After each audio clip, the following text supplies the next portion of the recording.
Is your life savings wrapped up in your 403b? Are you worried you're paying too much in fees? Ask for Matt. Matt Westbury of Premier Investments can help with your 403b planning. Matt's a local guy who will sit down and talk with you about what you want from your retirement and give you simple answers you won't find on a confusing 403b website or at an 800 number. Go to askformatt.com. Securities offered through Cambridge Investment Research Incorporated. Member FINRA, SIPC. Wake up. It's time for Primal Scream.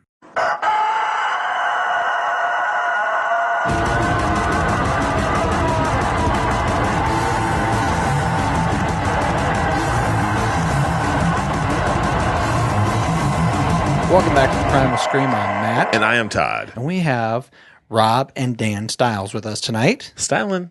Harder. Yeah, harder. Harder. Mm-hmm. Your last name is Harder.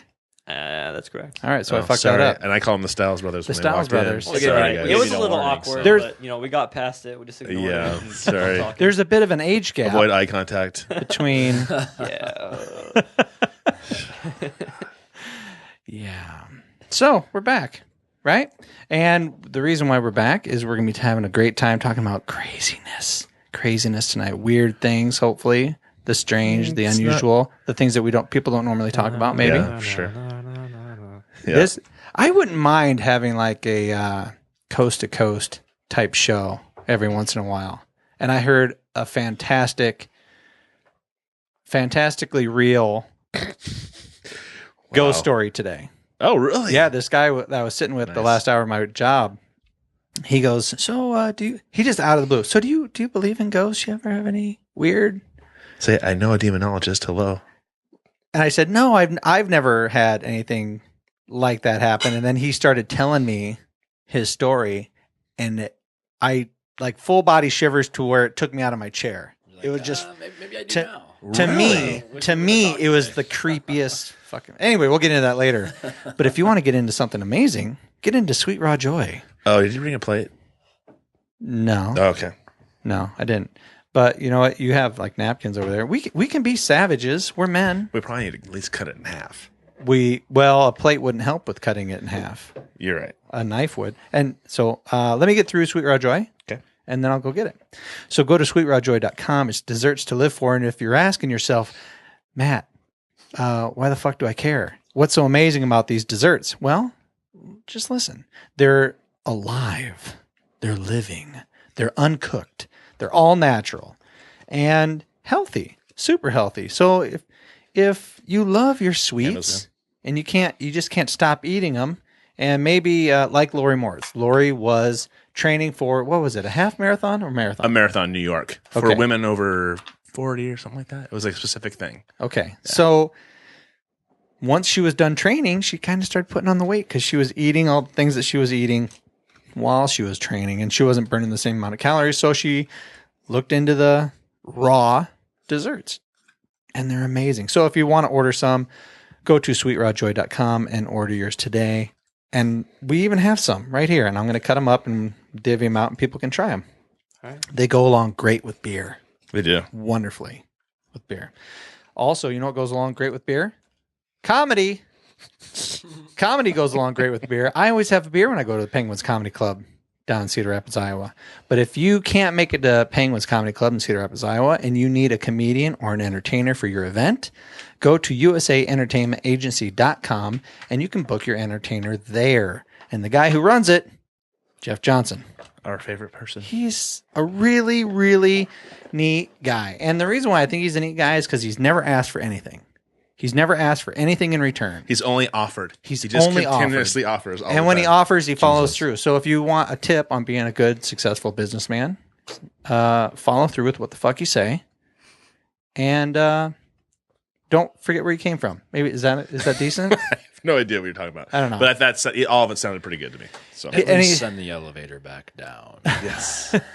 He just Very seems like a nice. totally normal dude. So go to USA Entertainment Agency if you want to deal with a legitimate, cool dude. Professional. And order your entertainer. Sauce Hockey. I'm not wearing a Sauce Hockey shirt, but I am wearing a Sauce Hockey hat. Go to saucehockey.com if you want some designer clothing. Now, Sauce Hockey is, as the name might imply, a hockey clothing store. So if you're into hockey and you're like, fuck, I can't find anything hockey around where I live. All I can ever find is like the collegiate hockey gear, Big, or huge jersey. the huge jerseys. I want something a little bit more stylish. I want something I can wear out. I want to have a hat. I want to have a shirt. I want to have some board shorts. I want to have something that says Biz Nasty because I love Bizonet. Or .cuk. There's women's stuff. There's kid stuff. There's accessories. I mean, it's just silly, fun hockey lingo on a shirt. And it's going to be things that people don't even understand. Like We don't understand what they say on their shirts Right either, there. but they feel so comfortable. That green shirt Doesn't right even there, it matter. says I throw sauce. A lot of people are going to be like, what the fuck does that mean? I think it's like a fancy, like your fancy mover, like on the ice. I throw sauce. No, No? I've explained this sauce thing to you multiple times. Sauce is when That's not saying much. you hit the puck, when you pass the puck, it lifts off the ice, hovers perfectly, right? And then lands soft, and it doesn't wobble all around. Really? It just lands perfect and goes, that's the sauce. Like, boom. I put some sauce on it. Oh, that's awesome. Okay, so I throw sauce. There you go. I just educated a lot of people out there listening to the podcast for the first time. And if you want something cool like that, even if you don't watch hockey, it's really comfortable clothing, Yeah. right? As I say, I don't watch hockey, but I like it because Eric likes it, and I like it because their clothes are awesome. Yeah. That's about it. And if you want one more reason to really like these people, and I don't really think that we do business or talk about people that are dicks. Nobody. Nobody. We If just anything, they're above board. above board, non-dickish people. They are. Yeah. Well, Sauce Hockey is no different. So if you buy something from Sauce Hockey, part of the proceeds that they have go to the Healthy Scratch Foundation, which is basically their way of giving money to an organization that helps underprivileged kids learn the sport of hockey and play hockey. That money goes to that. So Very cool.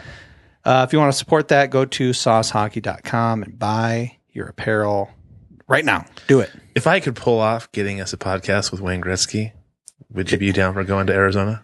No. Really? Okay. Fuck yes. Good Lord in heaven. I'm not dumb.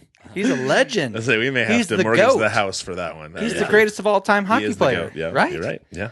Okay. Michael Jordan. He's the Michael Jordan of hockey. There you go. There you go. I had to ask the bandwagon about that though. And he's They'd got- be the real now, quintessential. I'll be honest. I mean, when I thought of hockey back in the day, I didn't know anybody's fucking name. I didn't know of anybody in hockey except for him. Exactly. And who's the He was on a goddamn the- Scooby-Doo the Wonder Kid. cartoon. Crosby. I know him because it was supposed to be the next coming of Wayne Gretzky was Crosby. He started when he was 16 as a pro. And was So like, you're referencing that kind of like it's the I have second no idea. coming of Christ.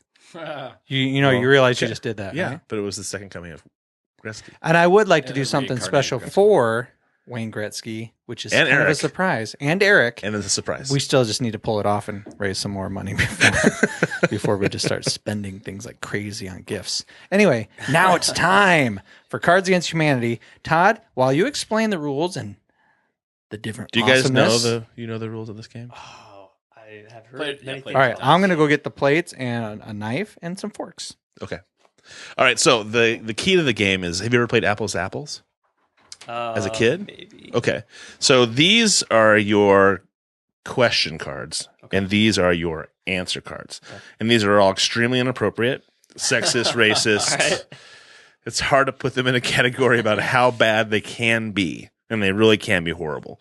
But you don't have to play the cards if you really feel it. There are people that didn't want to do it, and we didn't do it, so that was cool. Do you do this for every podcast? Not everyone. We have some people who legitimately are like, you know what? Like we had Kevin Bassett on. He's a local DJ and artist, and he goes, you know what? I really try to keep things super positive with everything that I do. And if you guys want to play, go right ahead. But I'm probably gonna opt out. And I was like, okay, that's cool. We didn't do it. We don't have to do this. We just like doing it. It's a great icebreaker for everybody.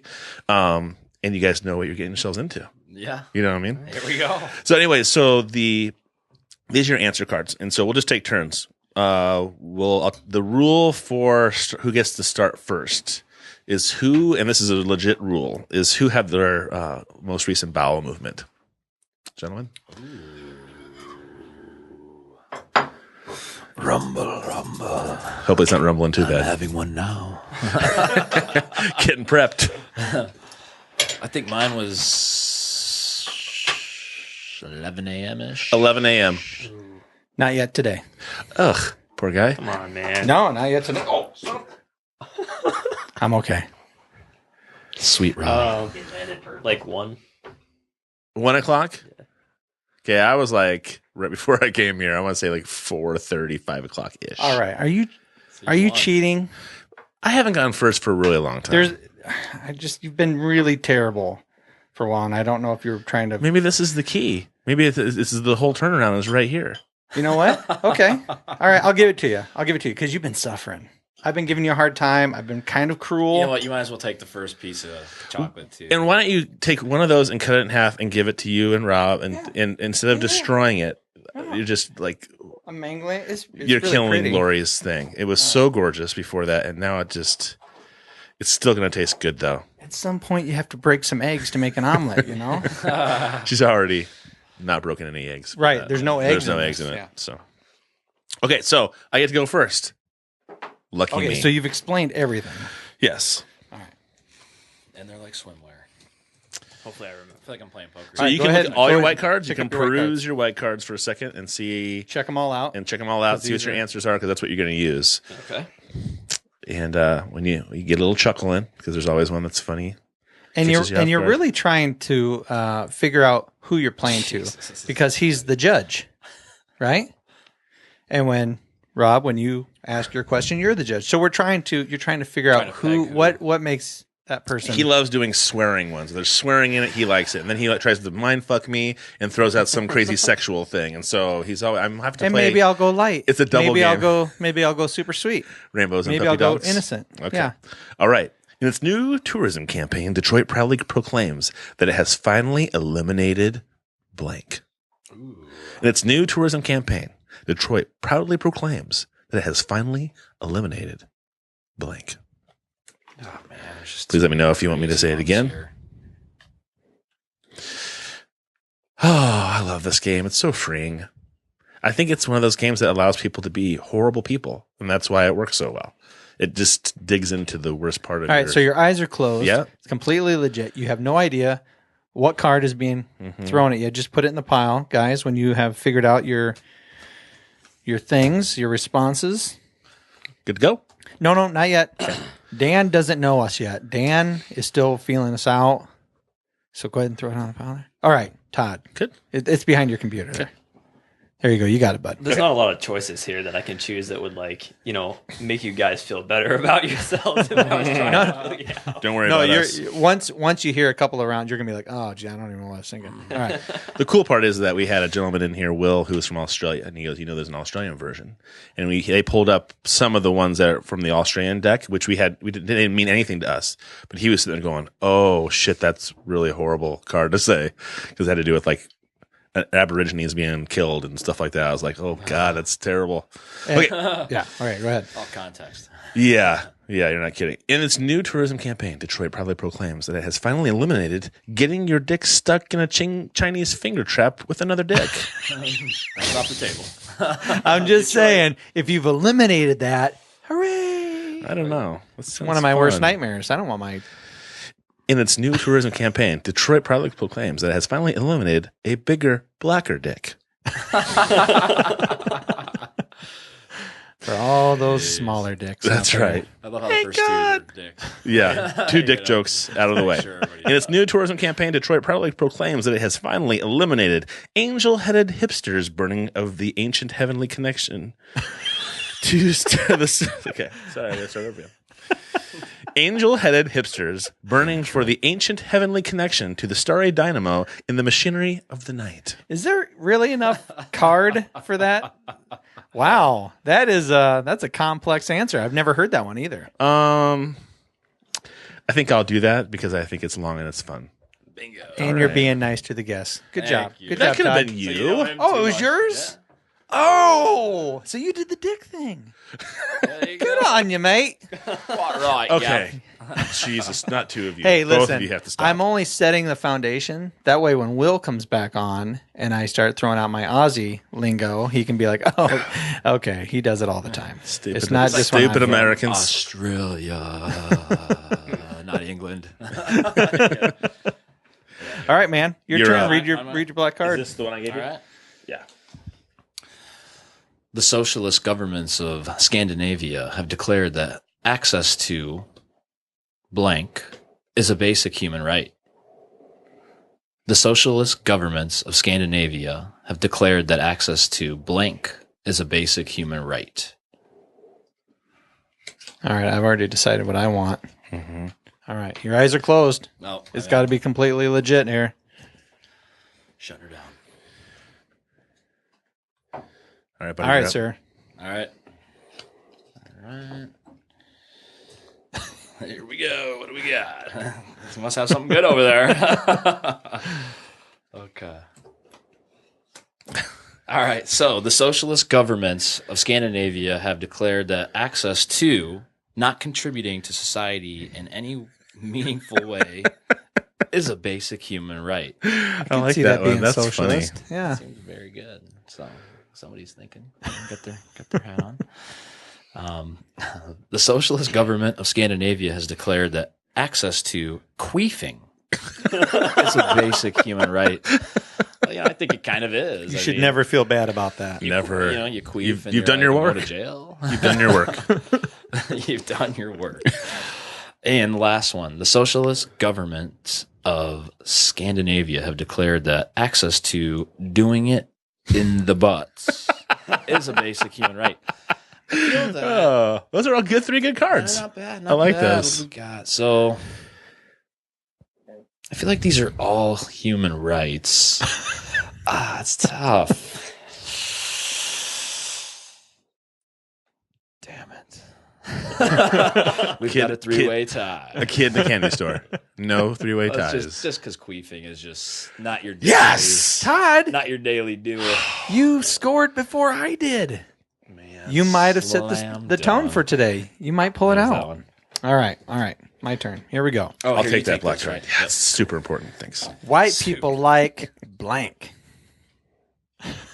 White people like blank. Oh, white. I thought it said why people like. No, okay. white people like blank. White people like blank.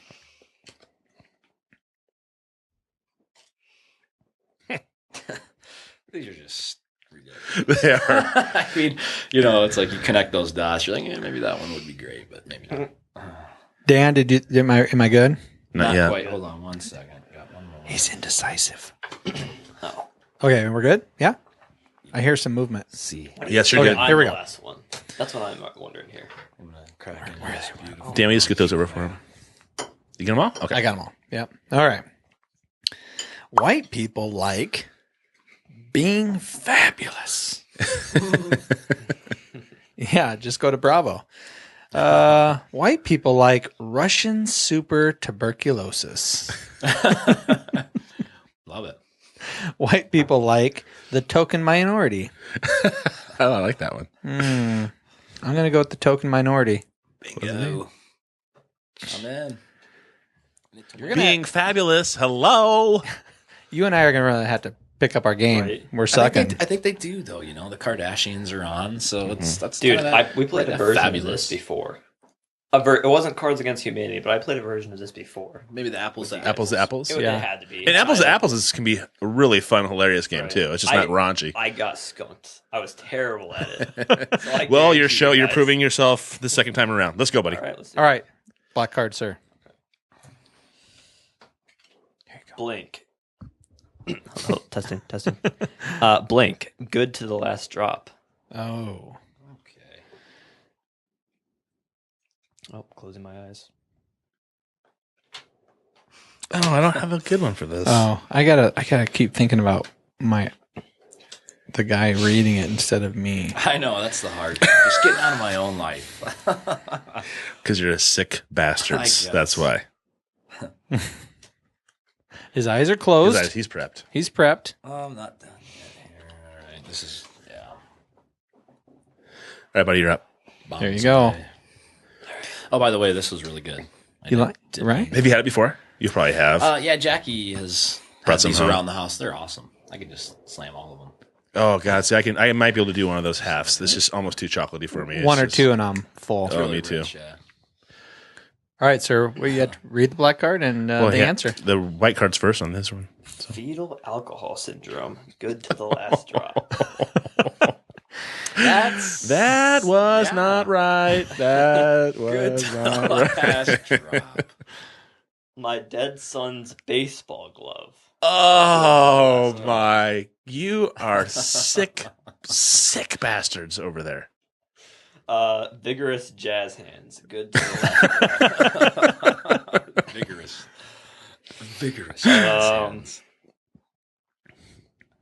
Yeah.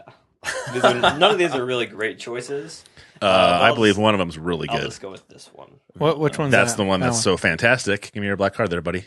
Vigorous jazz hands. There you go. Oh man, I thought it was Dude, gonna have the to be fetal alcohol I'd have to go syndrome. with the fetal, yeah. Oh, Good to the last drop. Good, he's good, trying good, to good. be somewhat of a human being over here. Yeah, you know, somebody's Whoa. Some people are more civilized. That's right. Let's go. Yeah, well put. I like that. I get by with a little help from my blank. No, it's not civilized at all when I'm playing video games. Just trust me on that. I get by with a little help from my blank. All right, I'm already ready. Close your eyes. You know what you're doing? Yeah. Okay, sweet. Even if I lose, I'm still happy because I won twice already. I'm just saying. I can go out a loser and I'll still be a winner in my own heart. Because you scored before I did. Yes. Twice, as a matter of fact. You have two? Yes. You son of a bitch. I told you it was my turnaround match. Did you stack the cards? No. You get what you get. You don't throw a fit. Are we good to go? You sound like a dude with kids. Definitely not. I do have kids. There's just no good choices here. Oh, maybe it was the hand you were dealt. Sorry. All right. It was. No, I'm just terrible at this game. All right, Todd. Okay. Bring it. Don't pick Mats. Don't pick Mats. Don't pick Mats. I get a little help. I get by with a little help from my black ass. Pays the bills. I get by with a little help from my cybernetic enhancements. Oh, I like that one. That's good. It's adorable. Totes adorbs. Oh, Jesus. I get by with a little help from my classis undertones. Nice. That wins. Classis undertones. Who's it? Nice. I like that one. That's My great. black ass. Because you have black children, you think you can just say whatever you want. Is that how it works?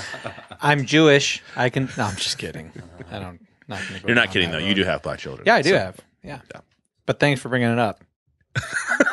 It's important. All right. All right, guys, we've got a pick two. Oh, twofer. Oh, I love a twofer. A lot of variables here. Good. Yep. You can really get crazy. All right. Lifetime presents blank. The story of blank. Lifetime presents blank. The story of blank.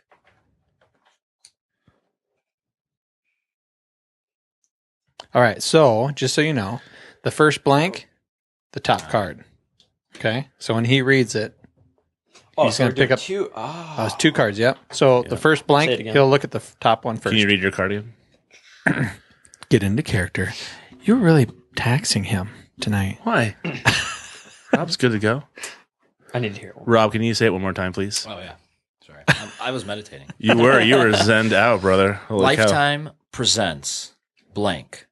The story of blank. We good? Shutting her down. Your brother is the You- one who's Another taking forever. Good gracious.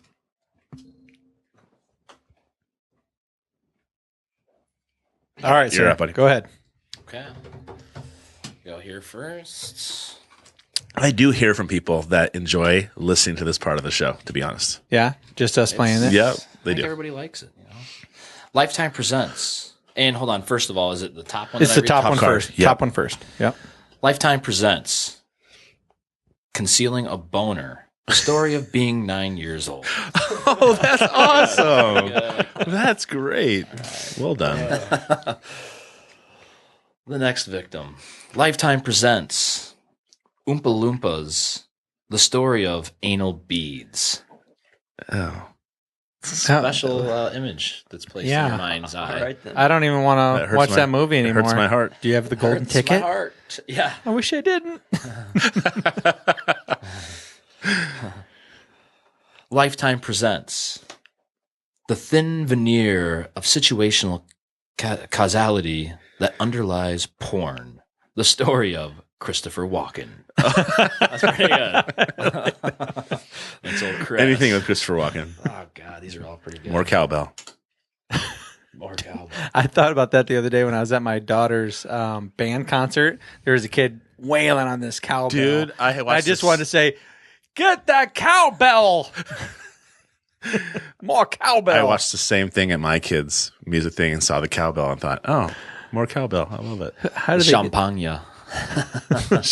I got to go with the concealing a boner. Oh, thank God I didn't get skunked. Thank you. That's I'll pretty take- good. Thank you. Thank you very The much. story of a It's 9-year-old. very thought out and normal. I don't like the normal ones. Yeah. All right. All right, here we go. You guys What's ready? the most emo? Oh, Dan. Oh, I got one. Dan obviously has a great card for this one. What's the most emo? Everyone's deliberating. Oh my God. Shit, I got two. Todd's thinking, "Oh my God, I could win one."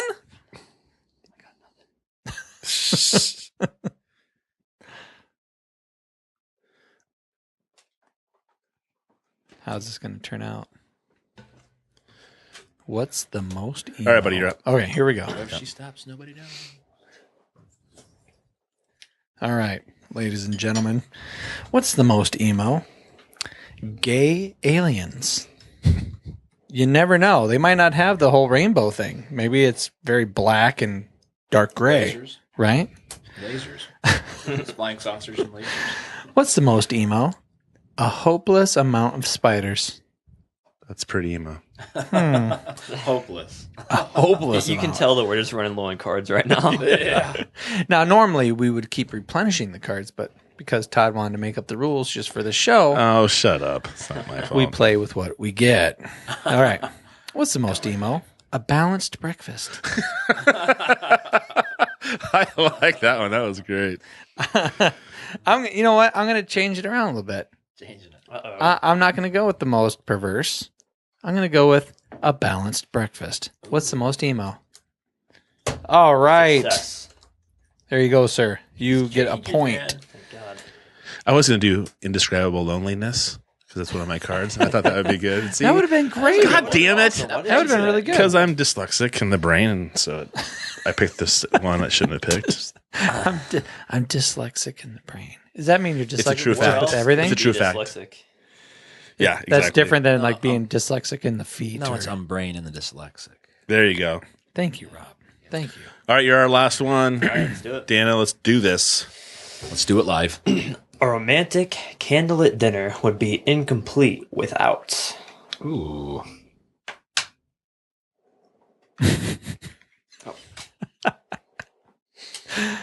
I don't know if that could be any more perfect for my household.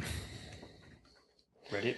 Nope, not And yet. mine couldn't be any more opposite of my household. I'll take your white cards, buddy. You're done. You're done. You're done. You're dead. done. You're dead to me. Oh, great. We're up, buddy. Go ahead. You're done. We're ready. Let's do it. Let's do it.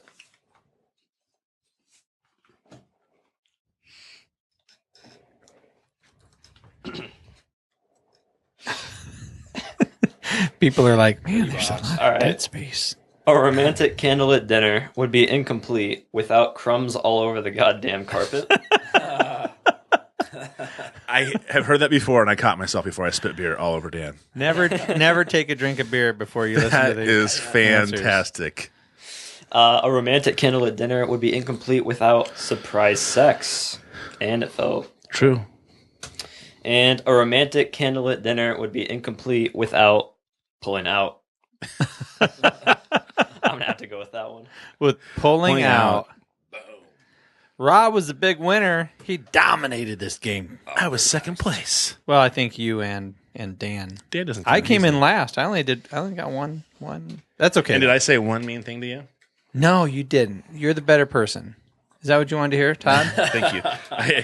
I'm done for the year. You've satisfied I'll me be for right the back. whole year. So So if you want to have a great time with your friends or people you barely know, because you want to get a feel Just like for who they are, Poor Dan. and you want to shock the shit out of them with who you are, He's play, gone. We already lost the guy. Yeah, he's out. For 5 minutes. You gotta go to the bathroom. just play Cards Against Humanity. Go to cardsagainsthumanity.com and you can get all types of decks. You can get 5 expansion decks. You can also get the bigger, blacker box, which is 21 inches. 17 ounces of pain. To put all your expansion packs in. And just so that you know, it's an empty fucking box. Right. It's an empty box. It's just a box to put your All your expansion shit packs in. Yeah. That's perfect. Also, if you want more than, I mean, they have like holiday editions. They have like Christmas editions. The best thing, you heard about what they did this Christmas? With the You could poop. buy a box of bullshit. A box of bullshit. And you literally got a little brown box with a piece of bullshit So it's in better it. as a gift for somebody else. Yes. Yeah. It's like, But they were they shot sold, like 100,000 of them. there was they made a ton And they're of money and they off kept, of they're like, why are you guys bullshit. Why are you Who guys so would buy it? surprised? Why are you so surprised that it really has shit in it? They're like, he's like, We told you. We told you. We told you. Okay, And so they give it to charity. They give a lot of money to charity too. so if you and they give you blank white cards and blank black cards so that you can make your own, so you can like, We wanna- customize that stuff. I remember Jackie talked about you guys having like a dinner party with like Chris Bass and those guys. I think that'd be fun to do, like a card against humanity. You have to have for the an right hour, people. for an hour or so, and then you break out the black white cards and like go into groups and see who can come up with the best black and white cards. breakout sessions. Breakout sessions. I think Networking. yeah, but you had to have the right people. You had to, Yes. the cameras can't be on. No. What happens upstairs stays The upstairs. microphones can't be recording. Yeah. And if you want the UK edition, they got that. You want the Canadian edition because maybe you're a Canuck. Right, Chuck? He is. Chuck's wife is a Canuck. Yep. Maybe there's a lot of stuff in there that would tickle her fancy. I want to ask Tammy. If I she's- want is Tammy she back Is she on. getting a green card? No, she's gotten a green card. Why would she need a No, green no. card? She's she married in. She married an American, and so does that automatically make you a citizen, or do you have to still take the classes? Great question. That is a great question. You know who you should ask that to? I'm gonna text Chuck. Not Rob or Dan. That's I'm right. Or gonna- me. They're probably both pretty knowledgeable fellas. And What are we talking about, though? if you have any Aussies on, get the Australian edition because there's things on that we don't know about, but only Australians really get the true meaning of. But go to cardsagainsthumanity.com and you can download it for free, but don't do that. Buy it for $25 because you get the cool card stock and they will donate money to a charity in your area. And then, of course, that charity emails you as if you give a fuck and that you donated to that charity personally, but I didn't. But I still got a thank you card from that charity. So thank you, Cards Against Humanity, for making me, look like a decent person. Yeah. It sounds like the Cards Against Humanity are really just for humanity. It's a big disguise. It's a racket. Yeah, Yep. I love it. I love it. It always makes me laugh and giggle. So enjoy that. Now, I want to talk about something that I did this week. I've stepped up. I've grown up. I put my big boy pants on. As you can see, if you're watching the YouTube channel, I'm wearing my I Love Floating t-shirt. It's very soft. Nice. When do you It hides my nipples. It's thick enough that it hides my pronounced nipples. I floated again for the second time this week, and I called Todd and I said, "Well," he was asking me, "So what are you going to do this afternoon on your day off?" I'm like, "Well, I'm going to go see a movie." He goes, "Well, what fucking movie are you going to go see?" I said, "I'm going to go see Ex Machina," and he goes, "Don't see that movie. You and I are going to go see a movie this Friday Because we're going to see a movie this Friday, and I said, let's go see Mad Max. Because I love Tom Hardy and Charlize Theron. Have a boner about her for my whole life. So I was like, that's what we're going to go see. Except in Monster. Except in Monster. Good yeah, call. if you had a boner there, maybe an issue. Yeah, just it been might hooking be. man. You might need to get a S&M group together. He said, I said, let's go see it. He's like, I don't want to fucking see that movie. Nope. And I was like, fine, I'll go see it by myself. And so then he's like, well, what are we going to see? I was like, I Fine. don't know. I'm going to take my toys and go home. Exactly. Screw you. So I said, I thought in my head, I was like, oh, we'll go see that other movie. It's supposed to be so good. Yeah, And then but he's- you didn't tell me that. So if you wouldn't have Right. told me that. No, because you were like, well, what are we going to see? And I was like, I don't know. And you're like, okay, I got to go. Bye. And we hung up. And so we didn't really discuss what we were going to see. But that was my head going, it's playing at the theater near your house. And I was like, oh, Right. we'll just go to that instead. Because Friday night is man's night, Yep. kind of, with kids. Because my wife is taking my daughter to some fucking musical. And my in- wife's in going Des to a Moines. party, so Yeah, we're having so our own party. it's gonna be nothing but dicks and balls oh, at God. Matt's The place. It's sausage gonna be factory. nothing but testosterone. Yeah. And then when the kids go to sleep and my wife finally comes back with my daughter, we're gonna say see ya, and we're gonna go see a movie. I thought they were staying the night. Nice. No, they'll be home late. Okay. They'll get home late. But anyway, can I get back to what's important? Absolutely. I fucking floated this week. Number 2, the first time I floated, you used to live there. Did you float? It wasn't there when I lived there. I was replaced, actually. You were replaced. Replaced by the tank. The tank replaced you? By the nothingness. That's Daniel too. That's actually what they named it. Was your bed under the stairs? That's kind of creepy. I don't like that, Daniel. Oh, poor Harry. People were like Children trying to upstairs. open my stomach up like there was a door there. It wasn't working. So have you floated? Yeah. I You did have once. floated once. Yep. Now see, I have the door closed if it makes you, you feel any worse. mother. Like you're just gonna walk in here, throw down your man card. Okay, fine. But you would agree that once that door closes, He's not to agree with that. you feel like that you there's no orientation.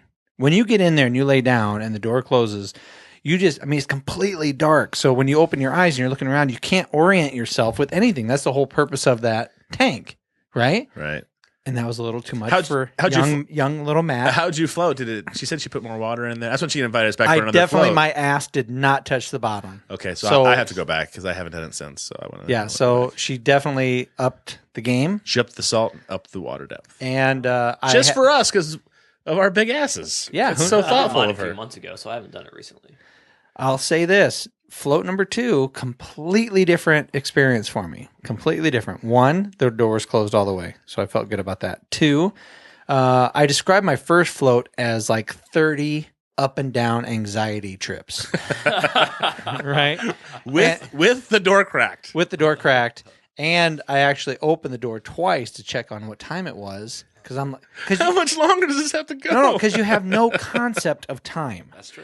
I love that part. Just losing reality. Just Yeah, and throwing it away. I didn't know what to It's so expect. cool. And I didn't know what to expect with because Jackie said the filtration system will come on, and that's when you'll know to get out. So I didn't know what that was going to sound like, if it was going to be very mild or harsh. So I checked the time. Yeah, so I checked the time twice. But this time, door completely fucking shut. Went in like an animal. Dove in. held my breath as long as I could. I decided I only had maybe I felt like I was just under. I felt like I wasn't conscious, but I was above dreaming.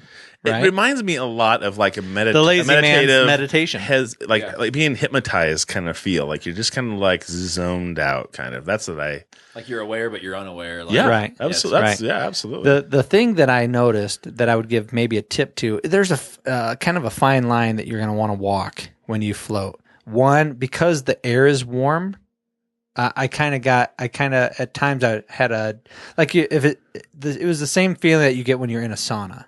like a dry throat. Like kind somebody of thing. kind of you have a little bit more of a difficult time Sweat breathing. lodge that bad? No, not as bad as a sweat Okay. lodge. You But get used to it. I mean, you get used Yeah. to it after you're in there for a few. But minutes. like when you're sleeping and you wake up and you realize, oh fuck, I haven't been breathing. I should have. Like you slow down your breathing enough that it wakes you up, or you notice it, and then you start breathing deeply. You start dying, so your body awakens you, so you don't go. Not that drastic, Todd. But I noticed that I was doing that, but my mouth was very dry because I would breathe through my mouth while I was out. Right. And so my mouth and throat was getting dry. So I would suggest drinking a little water before you go into the float tank. But don't drink too much because you don't want to pee in the tub, dude. No. You don't want to do that because that ruins the whole thing. And then you guys had to like replace the water and the salt. It's like fantastic. It's like 800 pounds of Epsom salt.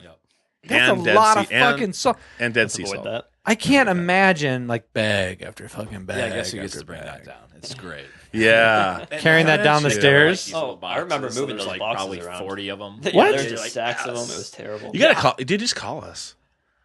We'll come Why do over you and always haul volunteer us for cross- shit? We'll come over. Because we can haul. We'll haul shit. We move We're people. big dumb oxes. Exactly. Throw shit. Dumb.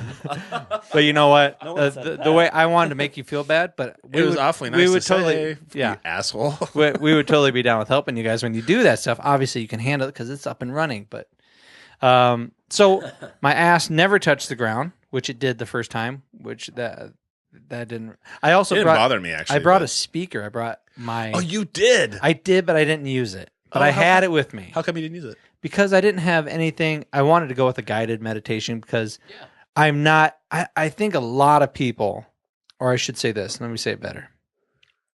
I don't think enough people have the mental acuity to stay focused on what they want to stay focused on for longer than a minute.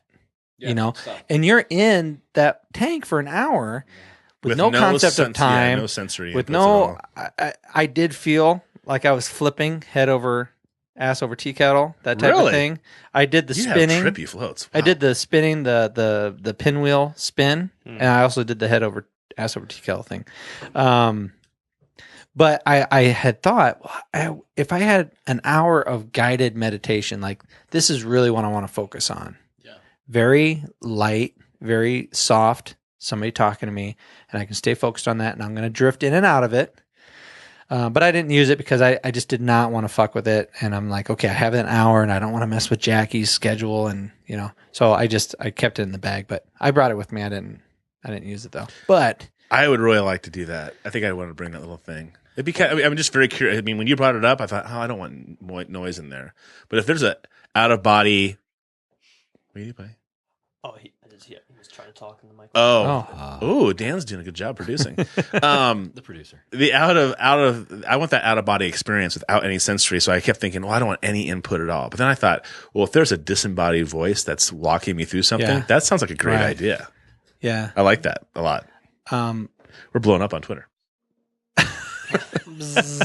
Well, there actually is. I think she mentioned it in the last one, but there are speakers like that are built in underneath of it. Right. But yeah. you guys, We just don't have it hooked. I mean, you like just don't have it hooked I think up. honestly, if I just spent like 45 minutes to an hour, I could probably get it done. I just haven't done it. My worry though is it's underneath the mat, underneath the water, and so it's almost like it needs to be like a. We haven't even tried it. So how do you know? No, I'm saying I would assume that you have to have like just like ocean sounds or heartbeats. I think Jackie talked about, or maybe like whale sound. You know what I'm saying? Something that's kind of like can fill the water with sound. Because if the speakers are under all that water, you're not gonna be able to listen to Maroon 5 or shit like that. You have to be. Why would you fucking want to listen to Maroon 5? I'm just saying it's not something that you can't plug in probably a voice and listen to a voice through the water.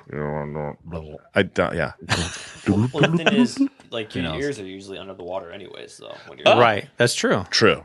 That's true. a good point. I did go without the earplugs once, just because I was like, well, let's do a little experiment here. How'd that And work for you? No difference? Wasn't really too big of a difference. I think the biggest reason is just because of the salt. Like To maybe clean you just up don't want that afterwards? in there. Yeah, but it's just like if you go swimming, do you wear earplugs most of the time? Probably not. So it's like it's just for the salt. I didn't really feel like there's anything.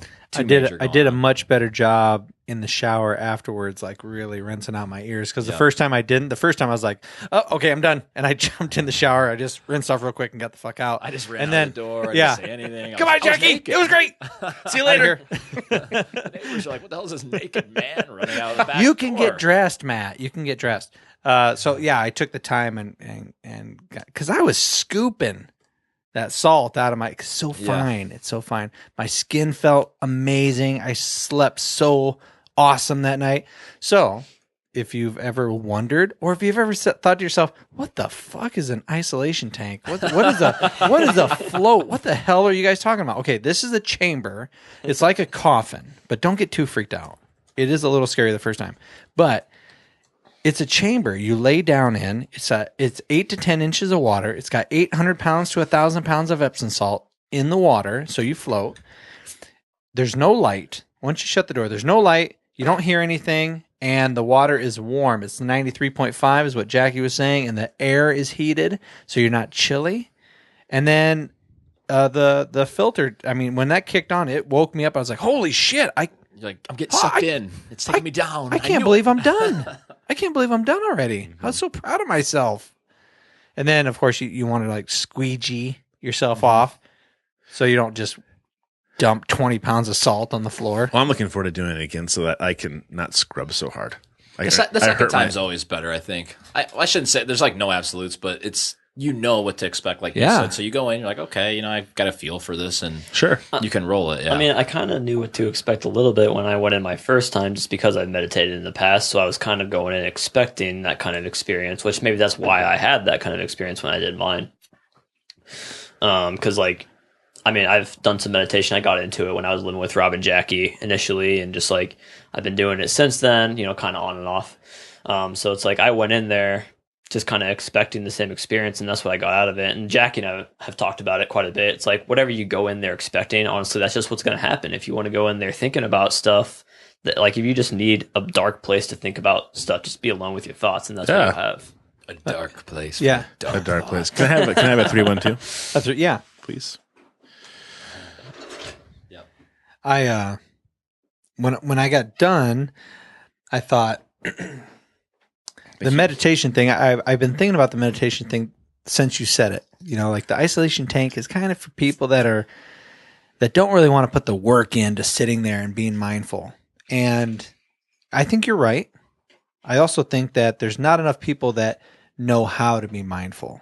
I think that people would sit down and try to meditate or try to stay focused on something or an intention or their day, and they just don't know where to begin.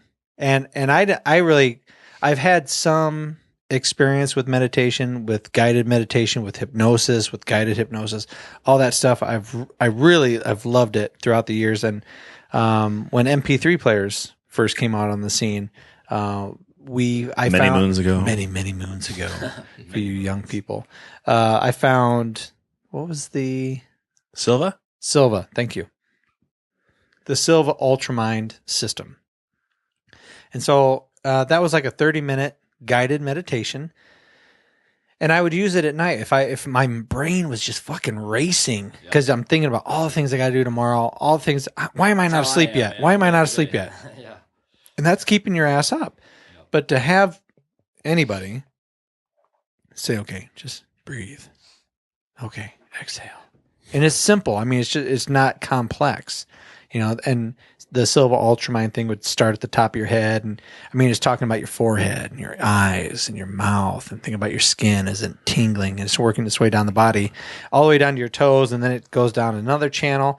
Honestly, it gets to my fucking neck and I'm out. That's the last thing I remember, and then I'm just sleeping with headphones on, but I've gotten past that hurdle of trying to shut down my mind. Yep. And I thought, because I've had that experience,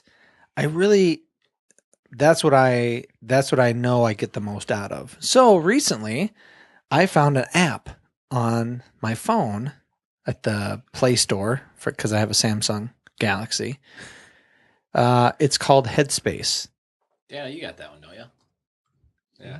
I think that's what I started out with. I think it's pretty kick-ass. I did the first session this morning, 10 minutes. Normally I get up, I shower, I get dressed, and once I get dressed, fuck it. All the other intentions of I'm going to get a workout in. I'm just going to do some sit-ups. I'm going to get up. I'm going to do like 50 or so sit-ups. I'm just going to warm up, do some stretching. No, fuck it. Once I get dressed in my outfit for work, that's it. That's it. I'm getting my food. But today got dressed for work. And then I thought, let's make a change. Because if I don't change one thing, 5 years, 10 years, 15 years from now, I'm going to be like, God damn it. If I had just made that one change 15 years ago, maybe I'd be a completely different person right now. Why would I be dissatisfied with my life? Why would I be looking back on my life going, yep, ever since I was 30, I've been doing the same fucking thing. I get up, I do this, I do that, I come home. The only thing that's different now is my kids are gone to college. You got to make that change, something small. So I was thinking about what you said, and I knew I needed something guided meditation, and I heard about this Headspace app for your phone. So check out Headspace. Now, does it cost money? The first 10 are free. After that, you can decide to pay for it monthly, yearly, or for 2 years. You can just go back and do the first 10 again, though. Oh, okay. So you can redo the first 10 over and over if you wanted to. If you want to. The neat thing about what I think the app is like, what I've kind of seen is you can choose. You can decide, well, what do I want to focus on? What are my weak points as a human being? You know, what do I want to be better that's a at? big list. I'm not sure I want to do this. Start somewhere, right? Right. gotta start somewhere. One change. Thank What, you, Rob. you know, maybe Appreciate you want to focus on health, and they have guided meditation for health. Oh. Maybe you want to be more conscious about. They have a fat bastard section. Maybe you want to start smoking cigarettes. You can pick it up today. True. Well, you're right, but I mean, we laugh about it, but being mindful, I mean, thinking about things. I mean, I was thinking about food because I think about food a lot, and I was thinking that when I make dinner and I take my time, being mindful about it, I don't eat as much. You know, probably because I taste stuff, right? I eat a little bit of something while I'm cooking. But while I'm cooking, I'm really mindful of what I'm doing while I'm doing that. And then when I eat it, I don't want to scarf it down because I mean that's how I eat. Unfortunately, I put some labor into it, and so I'm a little bit more relaxed about it instead of picking up a hamburger somewhere and eating it as I drive. Yeah, for sure.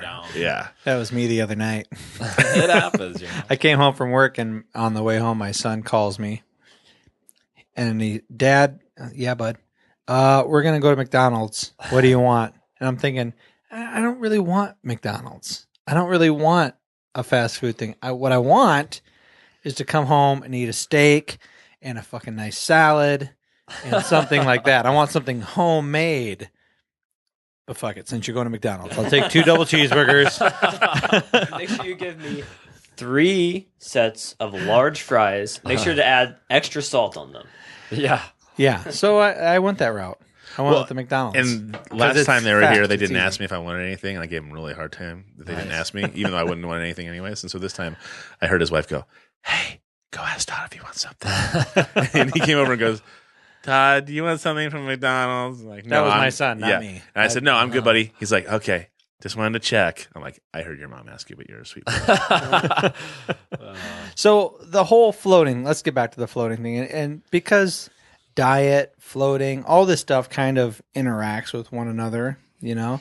Joe Rogan talks about getting a float tank, and I don't know how I feel about this yet. I would like to say that I'm adventurous enough, and someday maybe I won't work at my current job and I'll be a little bit more free to do this or to try this experiment. But he talks about getting high as fuck and getting in the float tank. With edible, he does edible marijuana, and then which is a different, which is like a hallucinogen, right? And that's why I asked Jackie about it, and she was very businesslike and said, "I might fuck with my insurance and things like that." I was like, "Oh man, that's a good point." You know? Right? Yeah. I don't promote getting high as fuck and going to honest floating. I'm not saying that. Honest floating. Honest. Think of the name. Honest floating. But. You know, she sells essential oils, and she's very into her food and what she's putting in her mouth, and yoga and all this stuff. All that stuff plays with your mind, right? So, do you get into the essential oils? Do you get into all that stuff? How much of what Jackie does spills over into your life, and how much of what you do spills over into her life? Or more of her spills onto my life. I think that's common amongst men. The woman seems to nest all over the man, if you will. Bring that mic towards you, buddy. Yeah. Sorry. I'm back, folks. I think there's a lot of we have a lot of similarities overall, in kind of just our philosophies of life. And I think that's why initially, everything's been working out, or why we, are okay initially. Because I remember have her and I started dating, I was like, man, it's going to be a while before I actually find a person or a girl that I'm going to be able to, be cool with long enough. Because it's I have a pretty open mind about stuff, and a lot of people don't have that. I think especially in this area. And I think there's a lot of people that are coming around to it, but as a population, as a whole, it's kind of tough. And maybe it's just because a lot of people don't come forward with how they maybe really feel or think about things. A little more guarded. Yeah. So that was kind of something at the beginning that was nice. We already kind of knew that, we were both open-minded about stuff. And sure. Yeah. So. You know what I think is kind of a weird combination that you guys had? Because before I met you guys, and Lori Moritz, I'll throw her in the group. I really felt like if you're super business oriented, you're a hardcore fucking Republican and you are just stiff in your ideas of the world. And this is the way it's got to fucking be. Unyielding. Yes. And if you're not this, then you're wrong. Yep. If you're anything other than this script, then you're wrong. And I was very surprised. I was very surprised, kind of taken back. But it was also neat to see the way you guys live your lives and the people that you are, and listening to how Jackie, makes her money in her business. Super business oriented. Like, I got done floating and I was getting ready to walk out, and I wanted to ask her a few questions about something she had said after the last podcast, and an hour flies by. And at the end of the hour, I learned a lot from what she had said. And I also felt like Lori Moritz, she's so sweet. There's this outer shell that is just, it kind of puts you off guard. Like you're so sweet. You're so soft and cuddly. Look at this. But just under that layer is this precision, laser focus, business mind, scheduled thing that's just like, okay, I know what I need to do. This is business. I'm going to make a contact. I'm going to talk about this. It's going to take 15 minutes. We're going to move on. No? Okay, we're moving on. I'm going to make you feel special. We're going to talk. We're going to do this. And I'm going to do that. And if you can't keep up, I walked out after that. I was surprised an hour had flown by.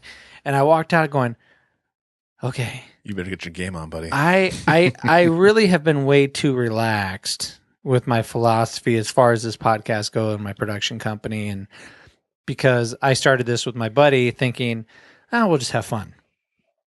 And now I'm at this point where I keep thinking, okay, if I continue to do this, I kind of want to take it to this next phase of the plan. Because I really hate it when people say, you got to take it to the next level.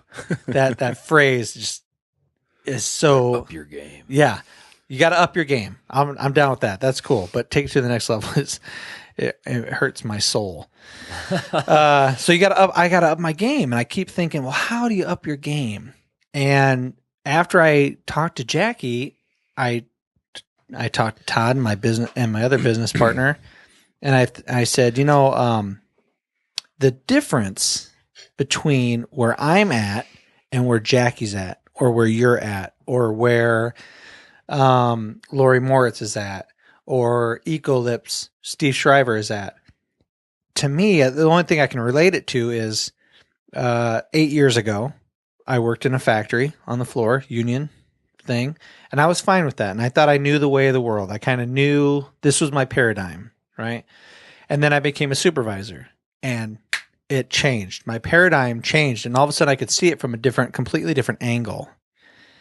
And I was not expecting that. And you couldn't have explained it to me when I was on the floor. You got to experience it. You got to experience it. You got to learn from it, right? But I had nothing to pull from until you do that thing. Mm-hmm.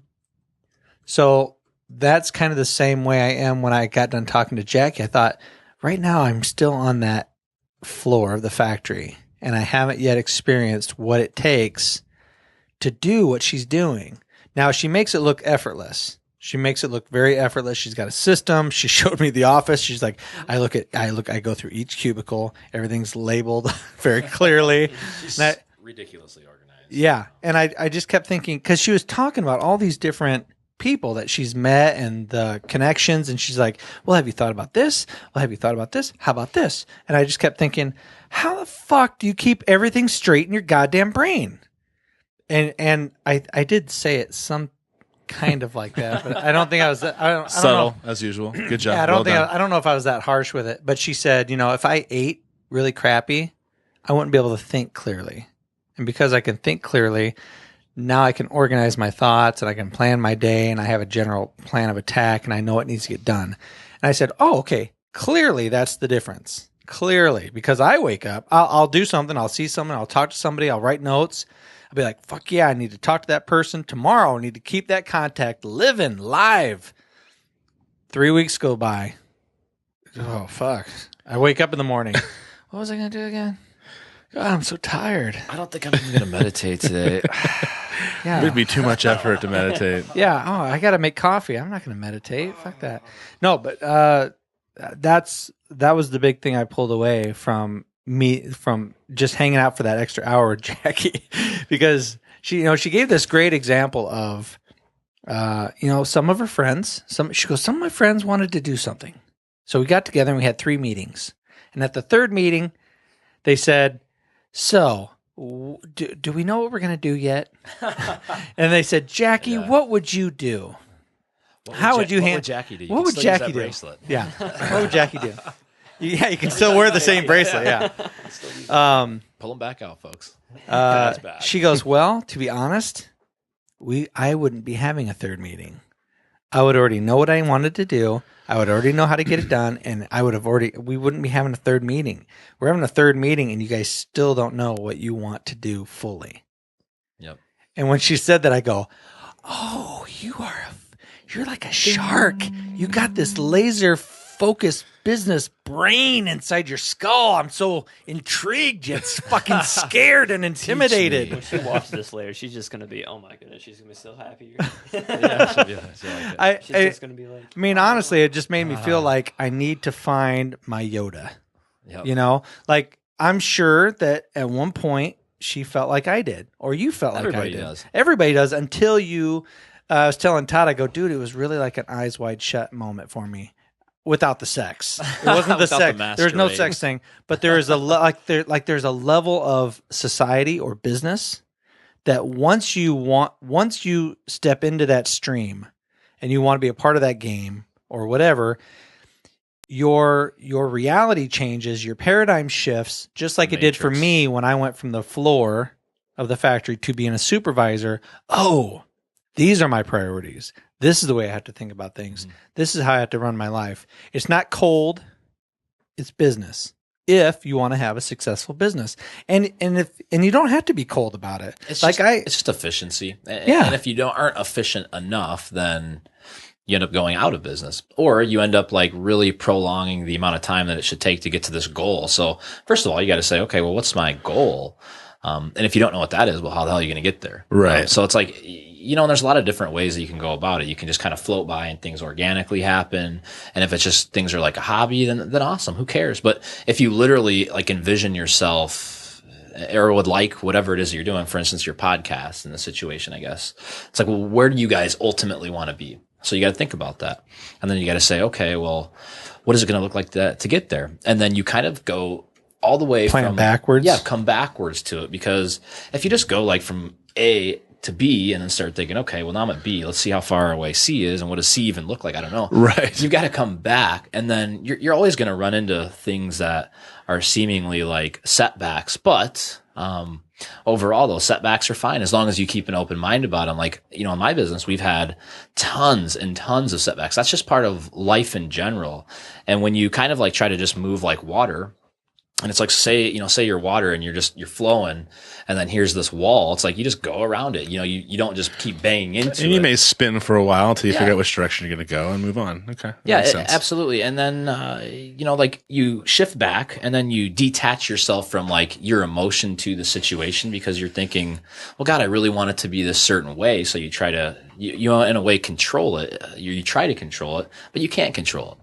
So once you get to that awareness or whatever of understanding that, well, I can't control it.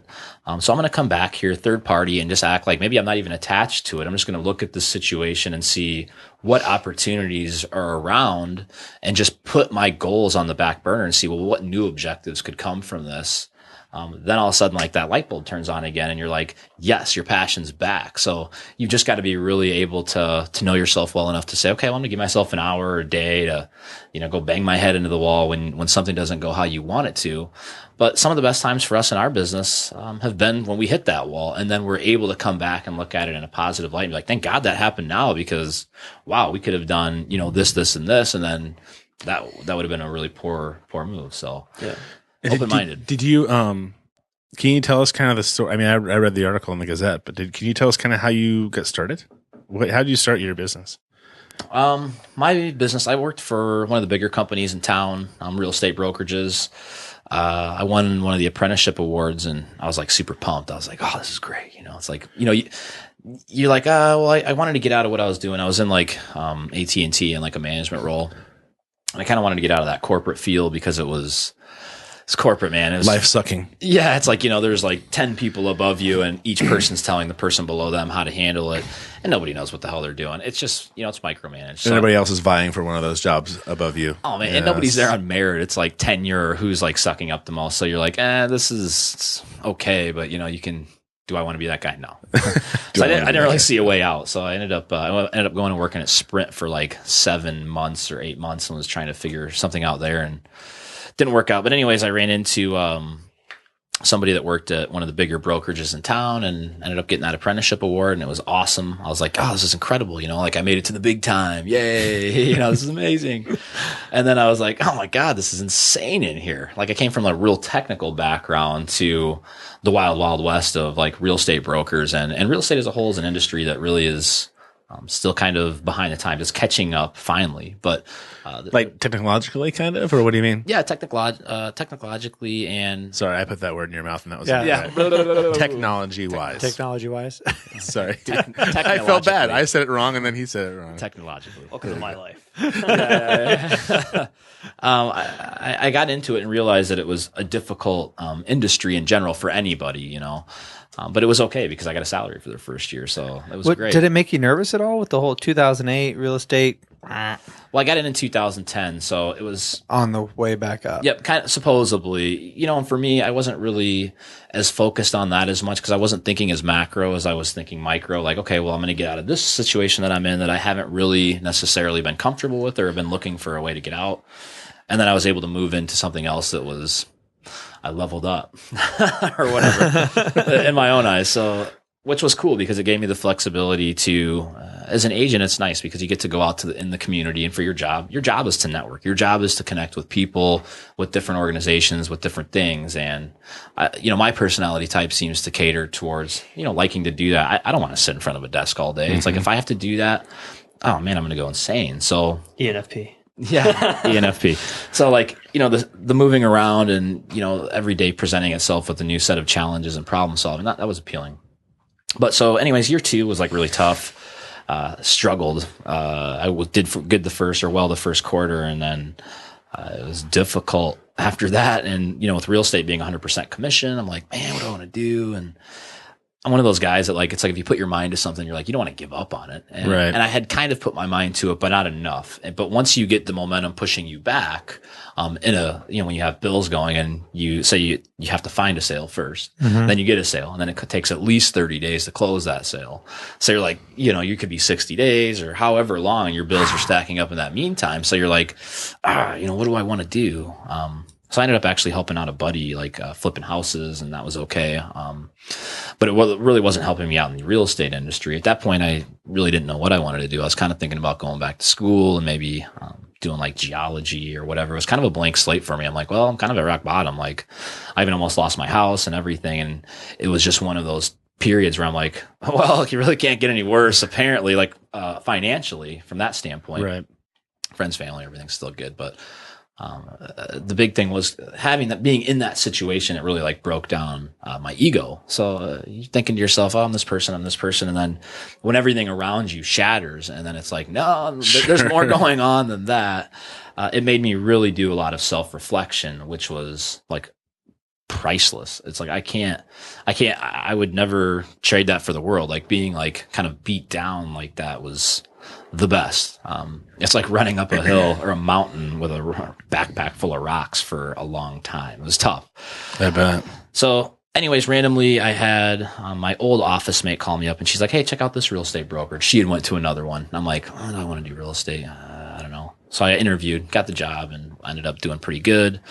Met the current guy that opened the brokerage with me that I own now, and I had some good ideas from being on my, basically on that hard spot. It's like, well, how can I get, people to come to me? It's like, I don't like this game because, well, I've got to charge X, and it's not my call. It's somebody else's call that sits behind a desk, looking at their profiles and their financials. It's like, it's not mine. I don't get anything. there's another guy, there's like 200 other agents at this place. And I'm like, well, they're all offering essentially the same thing. They've got more experience. Their marketing budget's better. It's like, what do I really bring to the table here? It's like, this is insane. Like, I can't believe this is how people operate. So anyways, going back to that other brokerage, the one that I had gone to that was smaller that I met my current partner at, I had like mentioned some ideas that I'd come up with when I was in that tough spot. I think the next day he's just like, wow, like I couldn't sleep last night. I was really thinking about all this stuff you're talking about, and it sounded pretty cool. And I think that's huge. I think it's great. So I found somebody crazy enough to actually buy into this nuttiness. And it's like, welcome to our world, buddy. Yeah. Yeah. And that's where all the great things happen. I firmly believe it, because when you're at the status quo and that's all you're doing, then you are status quo. You want to break out. Yeah. Yeah. Yeah. You end up being that. So we put together a business plan with my other brother, Ash. He graduated from the University of Iowa. Jesus, man. How many brothers you got? Too many. We're all brothers, man. I was waiting for that. Wasn't Adam your dad? Eve was my mom. Anyway, so we put together a business plan, went to the bank, got shot down, went to another bank, got shot down, kept getting shot down. Whoa. And we're like, oh man, maybe this just isn't the right thing. And then that would crush my balls. Oh man, it would really make me feel like, have I dotted all my I's? Have I crossed all my T's? Do I know what the fuck I'm talking about? Why do I keep getting shot down? Right. I mean, I know I'm insane, but this is a great idea. But you just kept at it. You just or did you change something? No, we kept at it, and I saw the market kind of changing and continuing to change, and it kind of came down to we'd kind of put it back on the back burner, and it kind of just came down to, I was like, well, I just gotten back on my feet, I was like doing well. I'm like, great, I've made it and I was doing okay, but I knew that like I didn't want to be in that role that I was in long term. So I was like, well, I'm gonna have to find something no matter what. And I was like, I don't want to be sitting literally like later down the road and thinking, well, what if? I had just fallen on my face like a year and a half before. So it was like, well, I know what that's like. I mean, I didn't die. It wasn't very cool, but it's like, it was okay. I mean, I'd already been and crossed that threshold previously to falling on my face that I never thought existed. And then I did. So it wasn't nearly as scary as what I thought. So we made the jump, and it just really comes down to self-belief, and it's crazy. And not every situation's easy. Just being an entrepreneur in general is crazy.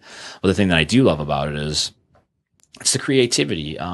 You're looking at whatever your industry is, whether it's like being, on a podcast, everything has a market. It kind of comes down to supply and demand, and you've got to be able to look around and see around the turn. It's like, if you know what's coming around the turn, and you fail to act, it's like, and somebody else will do it. It's only a matter of time. So you're like, do I want to be the person that does it, or do I want to watch it and be like, man, why didn't I do that? I had that idea. Well, I mean, you hear about that all the time. Always. I totally had that idea. I should have done something about it. Well, so that comes back to, what you were talking about kind of with Jackie, how she's like, okay, well, I've got this, the third meeting, I'm wasting my time. It's like, a lot of people like to talk, but there's only so much talking that you can accomplish. You have to do. And by just success or failure, you had to make a decision. Jump in. You'll either learn to swim or you're going to sink. And it depends on the kind of person you are. I know a lot of people, like, there's a lot of different variables and factors that go into it. But I mean, I would just say, make sure you have, if you're going to do any entrepreneurial activity, just make sure you have support. Like in my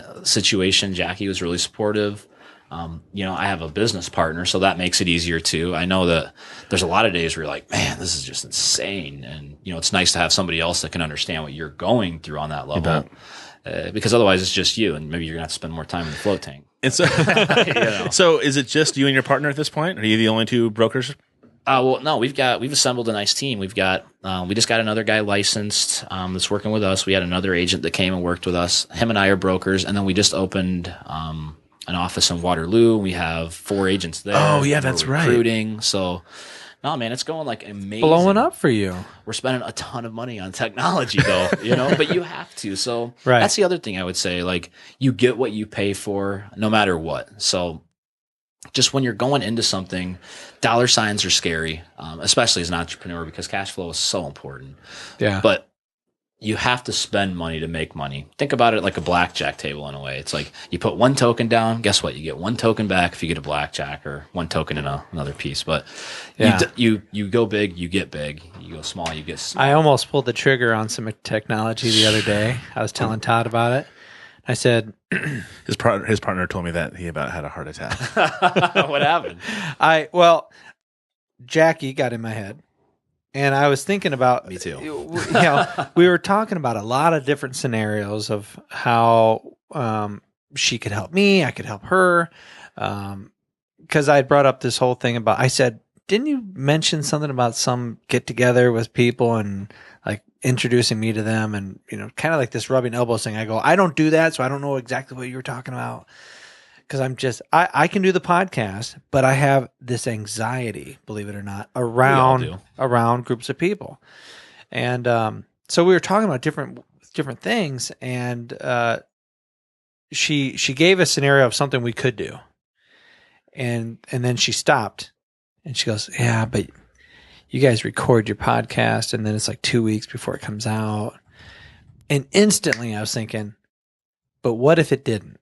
Take 2 weeks. But what if it didn't take 2 weeks? What if I didn't have to spend 48 or 72 hours with rendering and editing and cutting back and forth to the different cameras? What if I could, when the podcast was over, it was over, or it was live? Yeah. What if? And what would I have to do to make it live or done? Like how could I get it to where I'm switching back and forth between cameras and recording so that when we're done, I just send it to YouTube or I just send it to the website right then, and it's instant. Maybe you get some like recorders that like automatically are connected with the camera and they know when you're talking. That would be fantastic. If I could figure out a way, if I could find technology. It's out there. Now I've found you found it. I found it. $1 million. Well, I found it, but it's not $1 million either. It's not even that expensive. Honestly, relatively, yeah. It's relatively not even that expensive. It's less than a brand new car, much less than even a used car. Used car, yeah. Well, you gotta think. Well, how much time is that saving you, and what can you do with that time?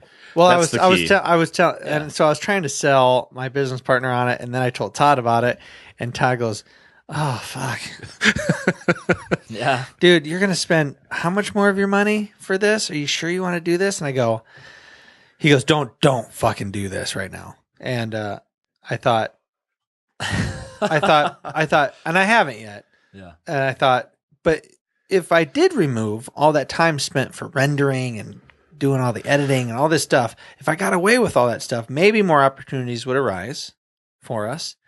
And instead of doing all that stuff, we could have more shows. Well, the simple fact is, if we had that, and we took it, we did Burrfest this year down in Coralville for Nick Snavely and Burrfest,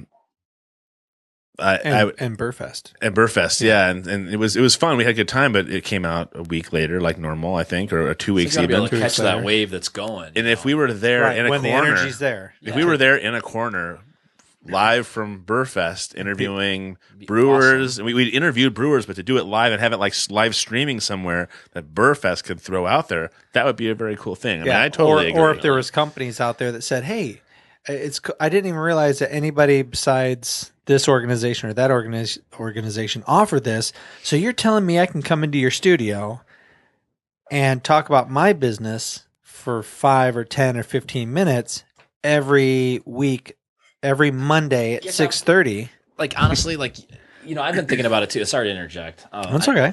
I'm just thinking about it. It's like, so like you had mentioned, we're talking about, okay, well, this piece of equipment costs X. So now you guys are trying to find a way to quantify, a monetary portion for this, right? Everybody kind of, well, not everybody, but you start out in business and you're like, well, we got to make a few bucks here to get this going. We got to make a few bucks there. And then with any luck, it will continue to steamroll as you refine what's working and what's not working and focusing on what does work. So you're spending X amount of hours doing all this editing. So you're missing like the boat in terms of catching that wave as it goes across with whatever the event or the situation might be. Right. So how long it takes to edit all this stuff. I don't know. But now think about if you didn't have to do all that editing, like you had mentioned, how many more podcasts that you guys could do, A, and B, how many more connections that brings you. So if you start doing things with like sponsorship dollars, and that kind of thing, it's like, well, now you're able to exponentially grow your network, and the more people that you have on the podcast and you don't have to take the time to edit, the more connections that you're making and the more connections that they have. So look at it. I mean, you can just look at it as like a human. Right brand, now, man. he's saying it, and I'm thinking, this is a no fucking brainer. Yeah, it really is. I totally understand. I'm listening. I'm agreeing as well. I'll throw down, and I'll be an investor in this. Like, after the cameras go off, after the cameras and the mics go off, I'm gonna tell him the dollar amount. He's gonna be like, oh, yeah, if you guys knew like what it costs to like build websites, you would pee your pants. I mean, it's just stupid. It's like right, because I was so insecure. This is a shoestring budget when we started, and I'm like, okay, well, in order to record this, we're gonna have to put it on a website. Well, no, we can't do that first. We record this and then we put the recording on a media host so that our website doesn't crash, and then we put the recordings of the links from that onto our website. Okay, so who's gonna build us our fucking website? I guess I will. So I'm looking on YouTube trying to figure out how to build a goddamn website. And YouTube's the best because you can do that. Right. I luck out. What would life be like without YouTube? This would not be in existence if you didn't have YouTube. It's my life. So it seems really kind of silly if you were to talk to somebody older who doesn't really get onto YouTube and check it out. But I've learned how to fix my car off YouTube. I've learned how to build websites off YouTube. I've learned how to podcast off YouTube. It's just amazing. Any little thing that you want to learn how to do off YouTube. I'm curious what you use to build a website. Well, first I used WordPress. I used HostGator. Mm-hmm. We used Libsyn to host our media. But I didn't really like. So we kept that website for a year? Yeah. That was the primalscream.org. And then I didn't really like the way it looked. It was okay. It functioned kind of, but I didn't like. There was just constant fucking updates. Constantly, I'm getting notifications that this doesn't work and that doesn't work, and you got to update this fucking thing. I was like, oh god, this is killing me. I want to set something up and I want it to just work. And so I heard about Squarespace, and I thought, okay, I'm not a computer programmer. I don't know how to write code. Mm-hmm. I still need to be able to do this on my own because it's, again, still shoestring budget. So let me see if I can put something together on Squarespace. And I did. And here it is up on the screen here. TPSP Productions. Okay. So it has one of my buddies made a video about what we do here. And then it has different podcasts as you go down. I like the image there. As you scroll down, right? Yep. So I just did that. And that was from YouTube, watching YouTube things. And just Squarespace is a wonderful web designer website. Very user-friendly. But at the same time, still to this day, I feel like that was me. I just did that. I'm not a professional. Maybe I should still talk to a professional and see how we could up our game a little bit on our website. What could make it a little bit better? How could people see it a little bit easier? I'm going to school for it right now. Are you really? Yeah. Look at you. And you could have tapped into that a little earlier. Dang it. Or a little later, I should say. Could have helped you out. Because, I think you said that last time you were here. It's thousands and thousands of dollars, right, for a website? Like if you, Will was saying it could be over $100,000. Oh, right. It was Will who was talking about it. Bass Okay. Farms, yeah. It depends on what you want your website to accomplish. Is it going to be custom? Are you doing a fairly basic site? There's a lot of different things, but if for a good developer, if you want any kind of custom work, it's like $125 an hour, and that hour goes really fast. Well, the thing is, when you're it's crazy, working as a contractor or something like that, that you have to charge a lot of money because even if you're just doing one thing, people are going to want maintenance and all that stuff. So if you're trying to help multiple people, and then you're going in you need to actually be able to make money as if you had an actual job. So I think I'd want to be just an in-house developer for a company or something like that, or just work for some kind of other web agency instead of being a just going on my own kind of, just because people want maintenance in their sites and all that stuff, and they want you to help them out later on, which that just costs more money and stuff like that. So it's really I think it's just expensive to get that done, because you have to hire a person again and again and again. Is it Well, foolish? and you're writing code.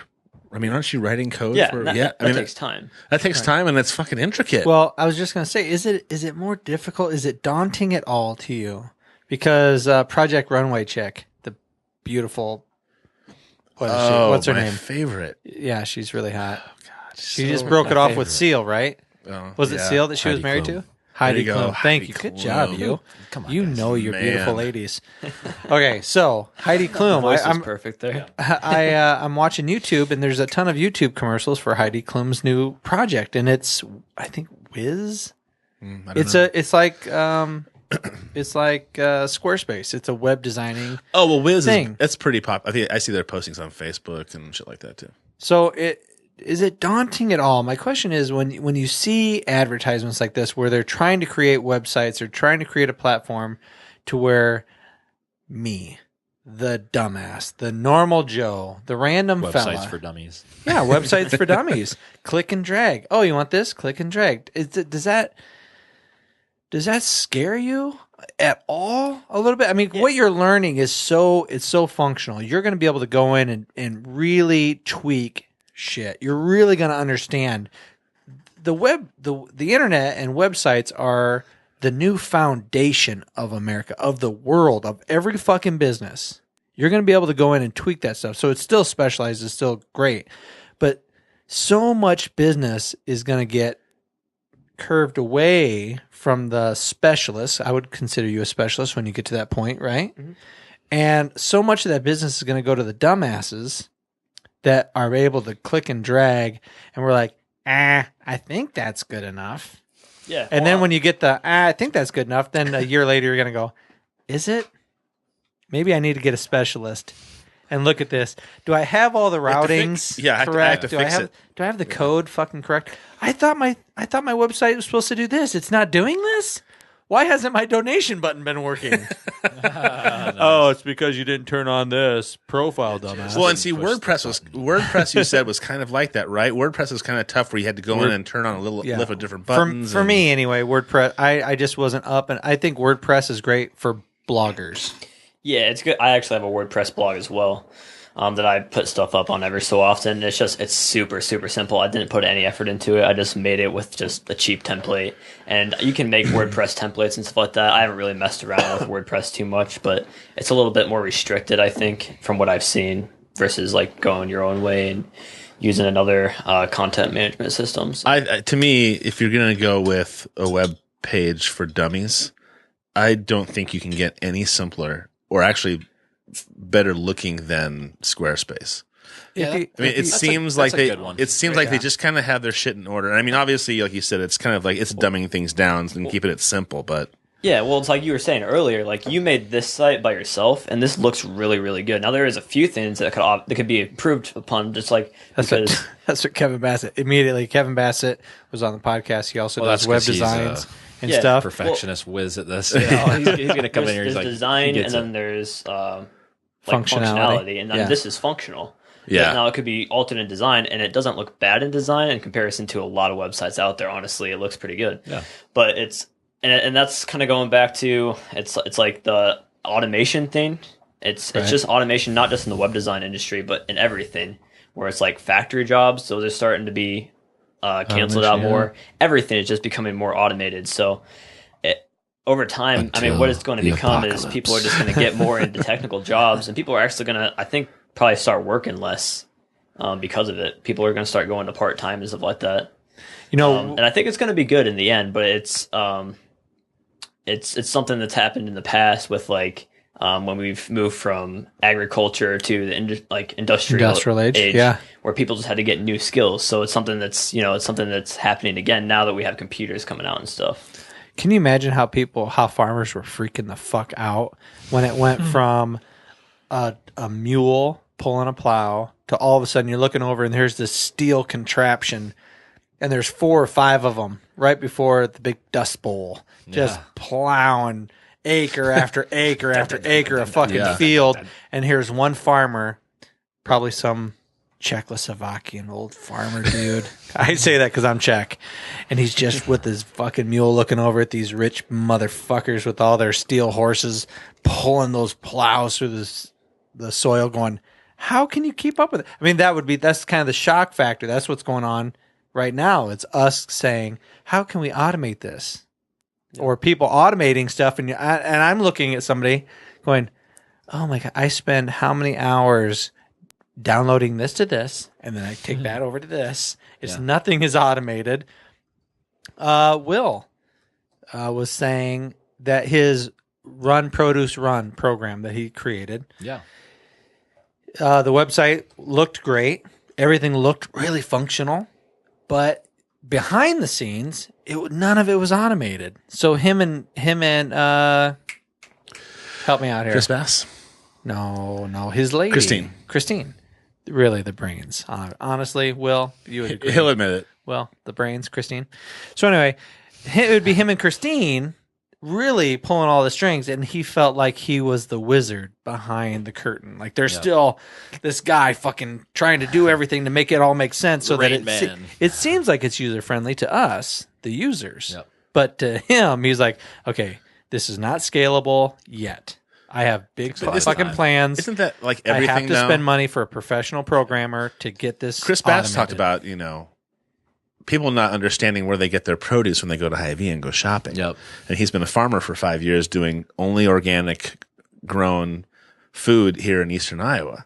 And he's like, if people had any clue whatsoever about what goes into just producing food and putting it on your table, they'd be astounded. And we went out and saw them a couple weeks ago, and they were joking around because they were talking about a boot camp. People were going somewhere to get a workout, like some guy was going to destroy them, and they were like paying him. They were going there. Kick my ass for they're going there to $1,000. pay him to kick their ass. And he's like, we should have like a tomato picking day. Yeah. And everybody comes out and they'll go home with some tomatoes. You want a good workout? You'll be fucking exhausted. And I told him, I said, that's a great idea to bring people, not only bring people into the community, but I'd be sitting there going, an hour in going, oh my God, I fucking hate tomatoes. I don't want to do this anymore. But it made me realize that you hate the most. You have to market it just so, though, because somebody's going to hear that and go, so how did you fucking Jedi mind trick people to be your slave labor? Yeah, exactly. But I think that works. You're on Brussels sprouts. It would bring you to. They got weightlifting gloves on. They got their belts on.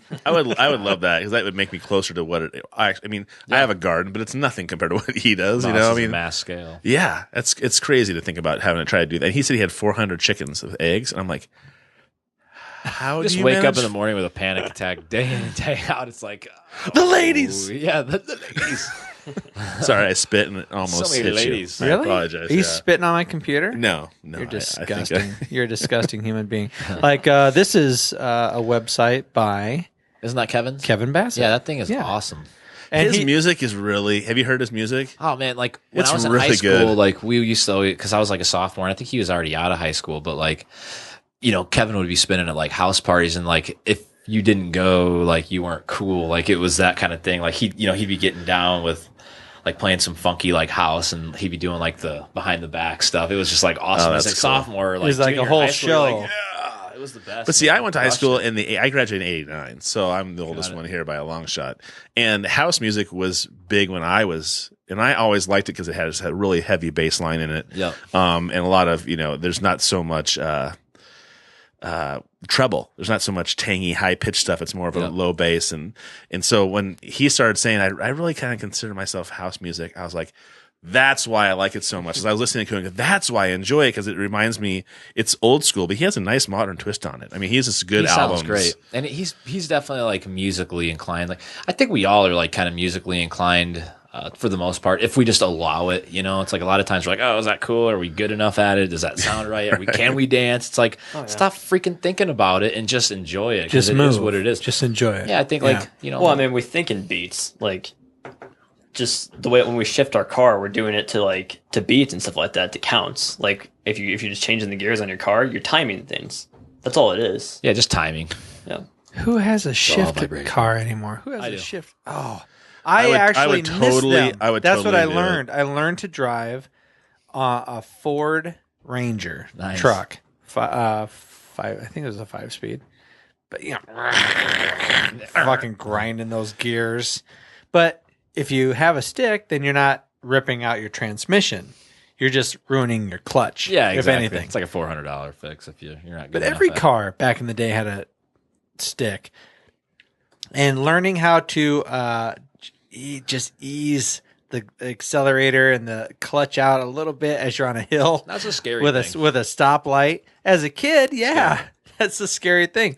But it kept you engaged. Yep. Like you're fucking engaged.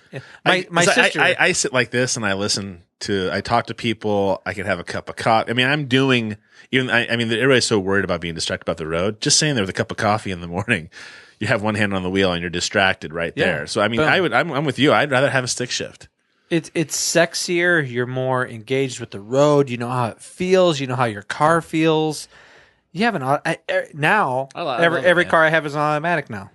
Right. That's just the way it is. Every car is a fucking automatic that I have, and it's because I've removed that. Oh, this is how it fucking The feels. lazy This is- Americans. when the you market's ride driving with us. Matt, this is how it feels when you ride with Matt. 'Cause I'm fucking shifting. Jackie hates like riding in my car because of the manual. Like she's all about Really? like that Zen like calm, and I'm like, it's no thing to me because like I'm used to it and I like that. And plus I'm the one shifting gears, so I know how to brace myself. That's for your whatever's personality. happening. Yeah, That's part of your personality. She's like, no.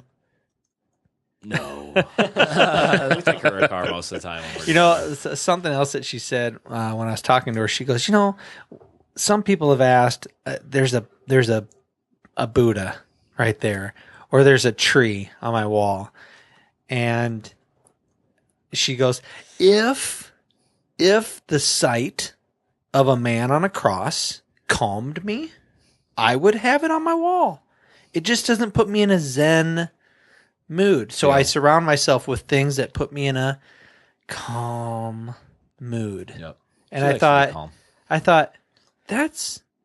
that's really profound because I don't think people take the time to know themselves enough to say what fucking makes me calm. Yeah. Does that color on the wall make me calm? No, I fucking hate those curtains. I'm going to replace them. It's about just being honest with yourself, like you said, and just being, I think, aware and not saying, "Hey, look, I'm going to do this because, well, this is just how it is." It's saying, "Well, how do I really feel about this? I'm not doing it for somebody else. You're just doing it for you." And it's like, well, what works for you?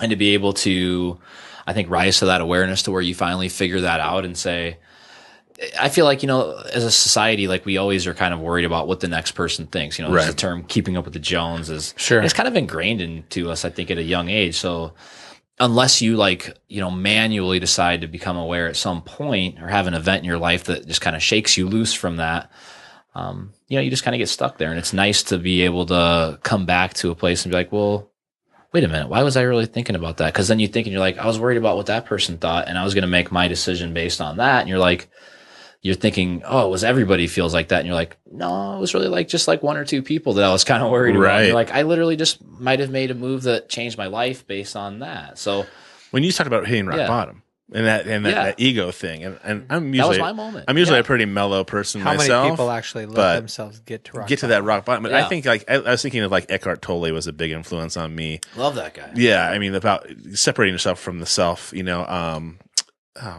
His voice, His brain just went out of my. Yeah, I love his voice. Who's the guy who? See, now we'll get into the fun stuff. Let's bring it into the. Pilar Magoulis. I'm gonna get his name What'd you because I'm say? gonna freak Valor out. Magala. Game of Thrones reference.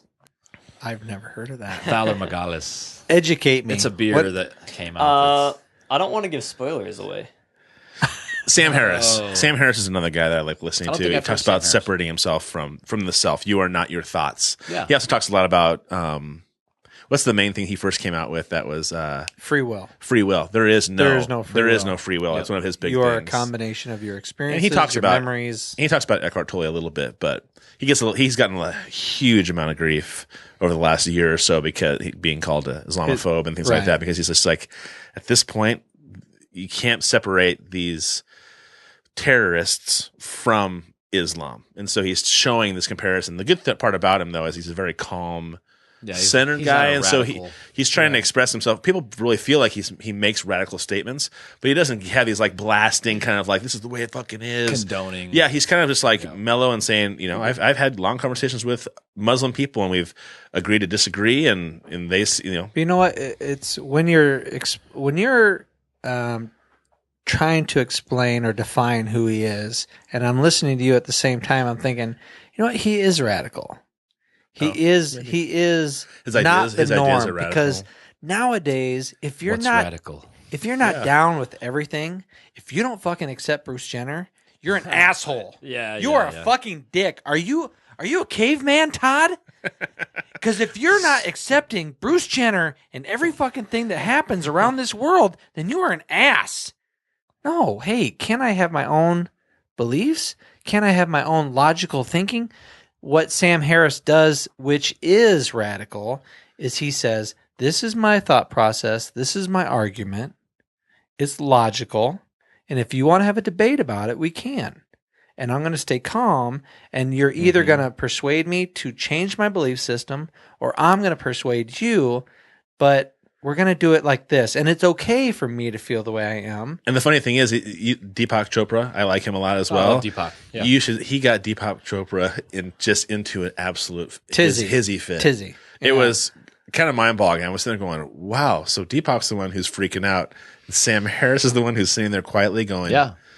oh, well, I don't really agree with that. I see it this way, And I was like, wow, I've never seen Deepak get bent out of shape. So now, is that a trait that you truly feel that we're teaching our children today? calmness? How do mean? you stay calm?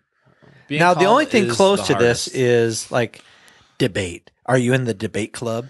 But that's kind of Do they about even have that's, debate clubs anymore? I don't even know. But that's more about winning. It's not so much about Competition. it's not so much about okay, why don't you form an opinion?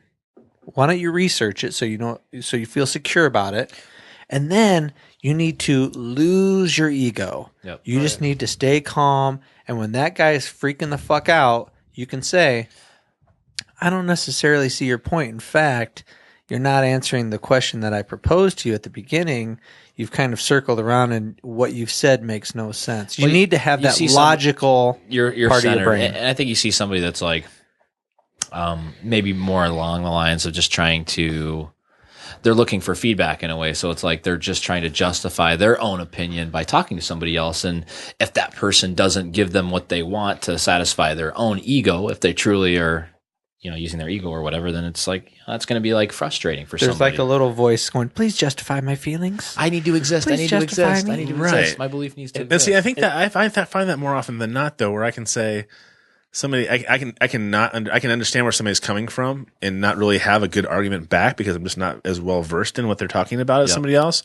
I can be like, okay, well, I guess I can see where you're coming from. You know, do you agree with me? I'm like, oh, probably not. I don't have enough information. I don't know. I'm not sure how I feel about it yet. I mean, I know you feel you're well knowledge in what you're talking about. And you've got it all figured out. Awesome. I'm glad you feel good about it. But I don't. I'm not there yet, and so I think you sound the way you say it makes a lot of sense to me. Yep. But I'm just still not sure for myself, and that gets people frustrated. Oh yeah, because know? they want that win or Yeah. that like.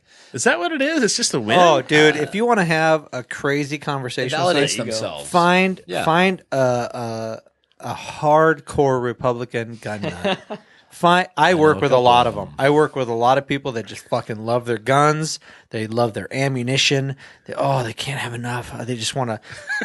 I swear to God, they just Rain want to. down They glorious do. They shells just on want my to fill body. a bathtub full of ammunition and just rub it all over their naked fucking body. Oh, the gun oil. Oh, did you see that new AR? Did you see that new fucking AR? Oh, god damn. The rate of fire on that new AR-15. Blah, blah, blah, blah, blah. It is ridiculous. It's fucking ridiculous. But I work with a lot of people that are like that. And because I do own guns, but I'm not one of those people that just I think of something exploding in a barrel, and if I'm not jerking off to it, they think I'm crazy. Well, I mean, I don't have any problem with gun enthusiasts. Like, it's a hobby for some people. I have friends, like, actually, probably half my friends are, like, actually gun enthusiasts that I play video games with. Because you're playing first-person shooters. Those two things sound do it, scary. you know? I play a lot of video games and I like guns. Can you tell me what side of town you live on? I don't have very many friends on the outside, so They're all online. An Oculus Rift is taking it to a whole new level, brother. No, but I mean, it's like, you know, they're cool as shit and stuff. It's just I'm not into guns. They don't push it on me, and it's fine. Like it's just a hobby for them. It's just like collecting stamps. If you like, But collecting if you stamps, it's challenge their way of thinking, if you take it to the Sam Harris level, if you go to that portion of a debate with them and you say, I had an argument or a debate, if you will, with a guy that I used to work with in the factory 15 years ago. His thought process was, I should be able to own, he said, I should be able to own an M60 machine gun. And this was after I had been in the military and I knew what an M60 machine gun was and I had fired it before. And I said, why? He goes, goddamn Second Amendment. Goddamn Second Amendment. I should be right to bear arms. I go, under your fucking logic, and this is where I failed. This is where Sam Harris is the master, and I failed. I have not been trained in the art of staying the fuck calm. You know, and a lot of people haven't. But if I were to, Hey, listen, I'll throw it out there. You're much better than you used to be. But if I were able to stay One step at a calm time. and say, under your thought process, you would also probably agree that you should be able to own a tank. yeah. Now, would you really feel comfortable with your neighbor owning a tank? The neighbor that you fucking hate and the neighbor that hates you? Would you really feel comfortable with that? Do you think we all should have tanks? I mean, Standard issue. if you can like lay out that argument like Sam Harris does, and I don't agree with everything that Sam Harris says, but it's hard to disagree with it because his argument is so sound. There's so many layers to what he's trying to say. I think Well, like the man's probably studied logic. Yeah, exactly. So like Daniel's like got a pretty good understanding. I think like no matter what it is, it could be a tank or it could be a gun or it could be anything. Maybe, you know, like you said, Deepak, his philosophies versus who's the other guy again? Sam Harris. You know, whatever it is, it's like, what's the logic behind that? So you got to say, okay, well, this person believes this. Now, if we go back a step further, well, why do they believe this? Is it because it makes them comfortable to believe that? Mm-hmm. And if that doesn't exist to them, now they don't exist? Or if you base yourself solely off of like one philosophy or one idea without an open mind, Right. then, you know, you're going to be fighting tooth and nail to hold on to this thing. Because otherwise, like, who the fuck are you? Your ego owns you. So, and that was the biggest thing. You've got to be okay with the change. That was the big thing with Deepak Chopra. Because he was saying, because Sam Harris is a big atheist, and he was saying, I just don't see the logic in what you're saying. And Deepak Chopra, his entire existence, right, is bringing spirituality, and to me, honestly, bringing a lot of love and joy to people's lives.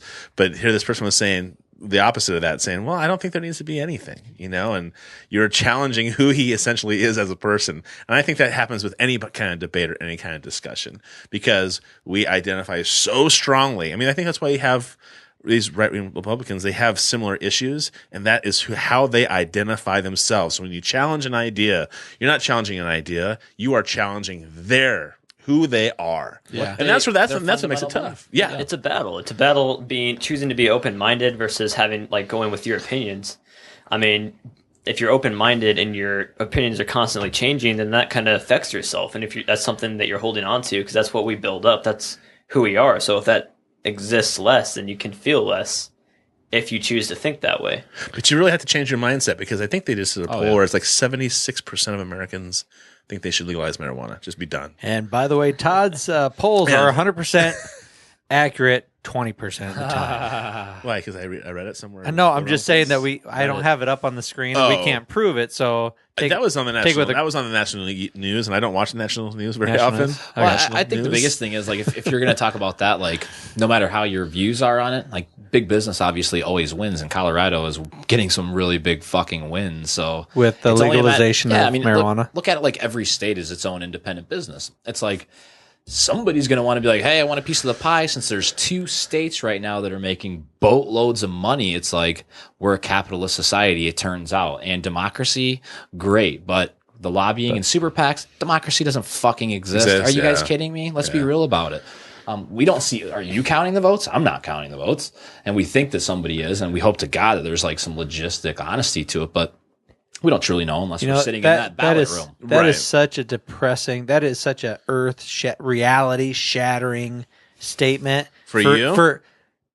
I think for the norm. I think for the majority of Americans excuse me, for the majority of Americans to sit down and really soak that in, like, my fucking vote doesn't matter, and money does matter, and corporations matter. And it's all money. It's power. Money is power. And so to give up that ideal, this is America, hey, every vote counts, to give that up, to surrender to that, is you've got to at least vote. Otherwise, you can't bitch. I wouldn't say amen, brother. Amen. Whatever, to it necessarily, though. I mean, we don't know that's the way it is for sure. It's an idea. Absolutely. Now, most people, I'm actually not, maybe not most people, but it's going to be hard to let go of the idea. And like, some people might just hear that idea and be like, oh, you guys are just conspiracy theorists, you know? So it's like, you got to look at that and be open-minded about it and realize that might not be the case, but that might also be the case. And if it's looking like it probably is the case, then something should be done about it. I don't know if it's the case either. So for me right now, like, my dad actually ran for office. He was a Republican. And I've kind of moved away from that a little bit more myself, because I'm just kind of thinking for myself a lot. And I give a lot of that credit to my dad, actually, for teaching me to think for myself. But it's like I've kind of moved away, not just from Republican, but I haven't really moved towards Democrat either. I've moved towards being independent way of thinking. Right. And I don't want to categorize myself as one of those. And it's just, I don't want to put myself into this belief or this belief. Do you feel like that's almost one of those things that's like the big hamstringing things in our society, is that label? Well, what are you? Are you a Democrat? Oh, fuck. Oh, my God. You're a Democrat. You're probably going to vote for so-and-so, aren't you? You're going to vote for so-and-so? No, just, hey, relax. I'm just a person. Hey, we just got in a fight, and we've never met the people that we vote for. It's so ridiculous. Right, exactly. Well, again, but those people identify with the things that we identify with. Now, it becomes part of us. Case in point, I had a guy walk in the last hour of my shift that I worked at, and he started out with, it was just kind of out of the blue. Hey, have you ever seen a ghost? Now, right now, people might be listening to this podcast and going, how the fuck does this relate to anything that you're talking about? If anything in this podcast, you have incredible transitions. Thanks, pal. The way that this comes about is that, when we're talking about politics, we don't know for sure. And when when you're talking about Sam Harris, if you're able to set your ego aside and go, okay, I'll listen to you. I'm going to be calm. I'm going to listen to you. I'm not just going to fucking pass judgment on you. And when this guy came into that office and he said, hey, have you ever had a supernatural experience? Have you ever seen a ghost? I didn't pass judgment on him. And I said, this is what I know. I know this 100%. I fucking don't know anything. I really don't know hardly anything. That's like one of the, I think, most intelligent things that a person can say is, I just don't know. I'm not going to pretend to like have a line in the sand and be like, oh, I take this stance. And, I know two facts about this, like, multifaceted, like, huge concept. And it's like, I'm here. I don't know shit, but, I'm an idiot. I mean, if I'm going to take, like, a black and white stance on something that I really only have a small amount of information about. Yeah, I said, could there be ghosts? Sure, there might be. I don't know. Could Christ have really done what he did? Is the Bible 100% true? Maybe. I 100% don't know. I wasn't there, Right. I wasn't there. Is Muhammad the way? I don't fucking know. I don't know. But I'm willing to just listen to you. I'm willing to listen to you. So I go, so why did you bring this up? He goes, well, I was just wondering because there were some stories being told, and I was just wondering because I've seen a ghost. I go, shut the fuck up. Apparition. I go, well, dude, I want to hear it. What's your ghost story?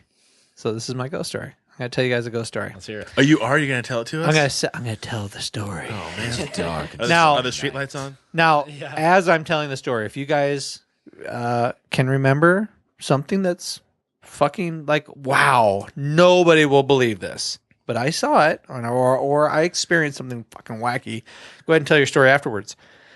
Here's the deal. This is what this guy said. He goes, so it was my dad who was raising us and my sister. It was me, my sister, and my dad. And he owned a triplex. Is that what they're called? Sure. One building, 3 apartments in the building. Right, triplex. And it's in the Hiawatha area. And he still owns it, so I won't give the address. It's fucking creepy. There's only so many triplexes in the Hiawatha area. So. Anywho, I'm just not gonna pinpoint it. Anyway, here it goes. He goes, so the basement wasn't finished, but we were renting out the 3rd floor, right? The level above, and we were living in the middle floor. There's only 2 bedrooms, and he said I had to sleep on the couch. So I was doing that, and we moved there when I was 3, and the first time something fucked up happened to me, this is how it came about.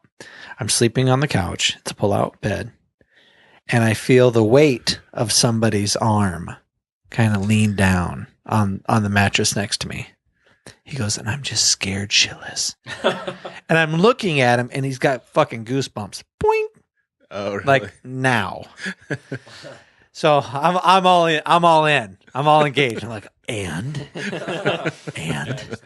he goes, okay. So I reach out to see like what is on my mattress, and I feel this arm, and I'm just terrified, and I just fucking scratch it. I just dig my nails in. I scratch this fucking thing as hard as I can because I'm so scared. He's a child. He My doesn't. dad screamed. No. He goes, so the arm, the thing didn't say anything. It didn't like yank his arm away. It just kind of got up. Something. He felt an arm, right? He felt something. The arm gets off the mattress. The weight comes off the mattress, and he peeks out from under his little sheet. And there's a shadow figure of a human being walking down the hallway into the bathroom, and there's like a street light right outside the bathroom window, so there's tons of light, he said, coming through the bathroom, so you could see it clearly that it was like A shadow. or something. just a ghostly black form, Oh, wow. and walk into the bathroom and disappear. He goes, that was my very first experience. Next experience, he goes, we finished the basement. Number 2. We go down in the basement and live there, and again, my dad has 1 bedroom, my sister has the other bedroom, I'm on the couch. So the 2nd floor is being rented out to a single mom. Get rid of the couch. Yeah, no shit. Couch has got to No go. shit. The 2nd floor is being rented out to a single mom who's a nurse, and she has a 3-year-old child. And then, of course, the top level is being rented out. And he is on the couch, facing the back of the couch, and he hears this click, click, click, click, click, click, click, click. And he knows that is the sound of the television. Somebody is pushing the power button on the television on, off, on, off, on, off, on, off. And he said, he goes, I can't really express to you the paralyzing fear that I felt. Because he probably instantly knew what it was that was doing it. And he remembered. When he told me this, the image that immediately went into my brain, This should be the scary part. I just had this full body shiver that took me off of the chair that I was sitting in. It was fucking creepy. Well, he had him right in front of you. You probably believed him. So he pulls the sheet away from he turns around, he rolls over, pulls the sheet away and looks, and there's this thing staring at him. Like the He said it was shadow? a miniature version of his father. Ooh. He said his father's about 5'9", 5'10". This thing was about 4 foot tall. It was just taller, just barely taller than what the TV was on the stand. And it was a 13-inch little shitty TV on a TV stand. 13-inch. Who's got that? Yeah. Kids nowadays, anybody's going to be like, what? They even fucking made 13 inches? They made TVs in the 1990s? What? Yeah. But this thing was staring at him on off. It was a full it was a full apparition, It was full bodied. full blown. He said it was wearing his father's clothes. It looked just like his dad, but much shorter. And he just screamed at the fucking top of his lungs, like blood curdling scream. Just this guy who's telling me, he just fucking loses it. Reaches up, turns the lights on, the thing's gone. So he saw it in the dark? Yeah. This thing was turning the TV on and off, on and off. What happens when the TV turns on? There's that light lit from him the up. TV, right? Oh, that's a scary image right there. Right. I think the scariest... Definitely creepy. It's the scariest fucking thing is in my mind. I have a new nightmare now. Besides the kangaroos, it was the great white sharks, and then there was the kangaroos, and now it's this. But the idea that I'm going to open my eyes because my kids have fucking done this to me. You'll figure it out when you have kids someday. Wake up, and your kid is standing right next to your bed, just fucking staring. I always hear that. Like, it's like Just scary. staring right in your face, like 2 inches, like, Jesus, dude, can't you just fucking get into bed? What's wrong? What's wrong? You get first, you're extremely scared, and then you get pissed, and then you're just like, get in the fucking bed. But yeah, just that thing staring at him, on, off, just waiting for him to look. Just It's like ridiculously creepy. it is, isn't it? And it's like either he's like good at writing books and fabricating stuff, or that really happened to this guy. Now, I keep real or thinking is daddy imagination? issues. I keep thinking. Now there's a Yeah, couple actually. of layers to this. Now the older sister was having issues also. She had experienced some creepiness. Now the older that's interesting. the older sister never said anything to her boyfriend, right? So now she's like 17, 18. I don't know how old exactly. She's old enough to babysit, and she's old enough to have her boyfriend spend the night.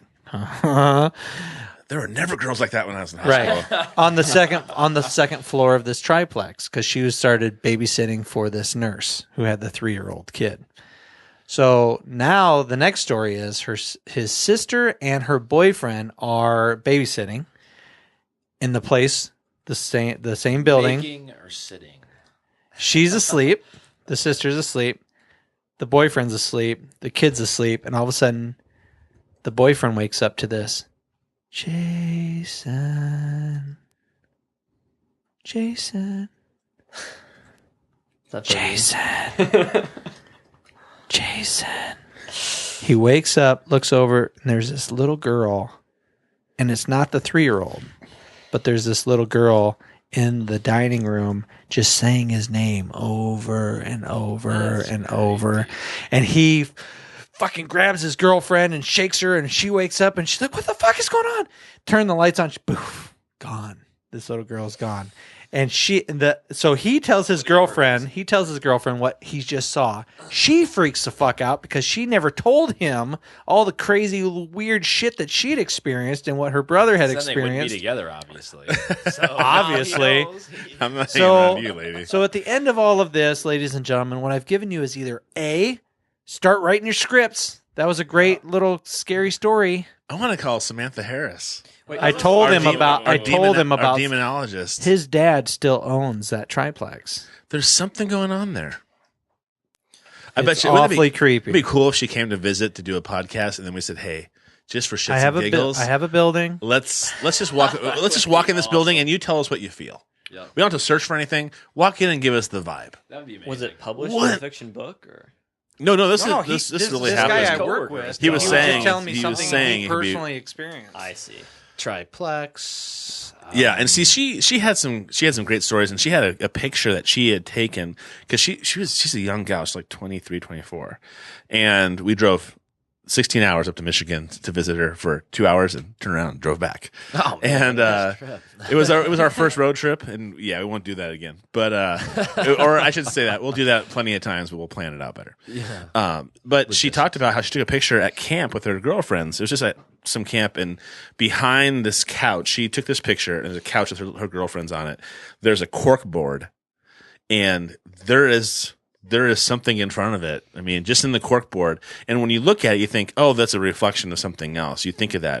And then when she tells you that there's no glass, it's just a cork board, then you go, oh, wow, that's pretty creepy.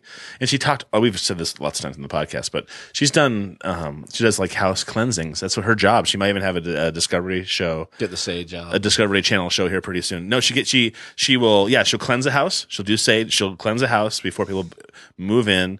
But she's had people invite them in and say, "Hey, we're having these terrible things happen. Can you help us out?" And she talked about one family in particular that they said if you sit down on the end of the bed, you can the thing will talk to you. And she's like, no, I'm in a big, huge horrible family issue. And she said, no, I'm good. And she said that there's this voice going, come on, don't you want just have a seat? It's okay. Come on. Like there's this little voice going, Come on in, the water's fine. It's not a big deal. Yeah, it's exactly what it was. She said it was not.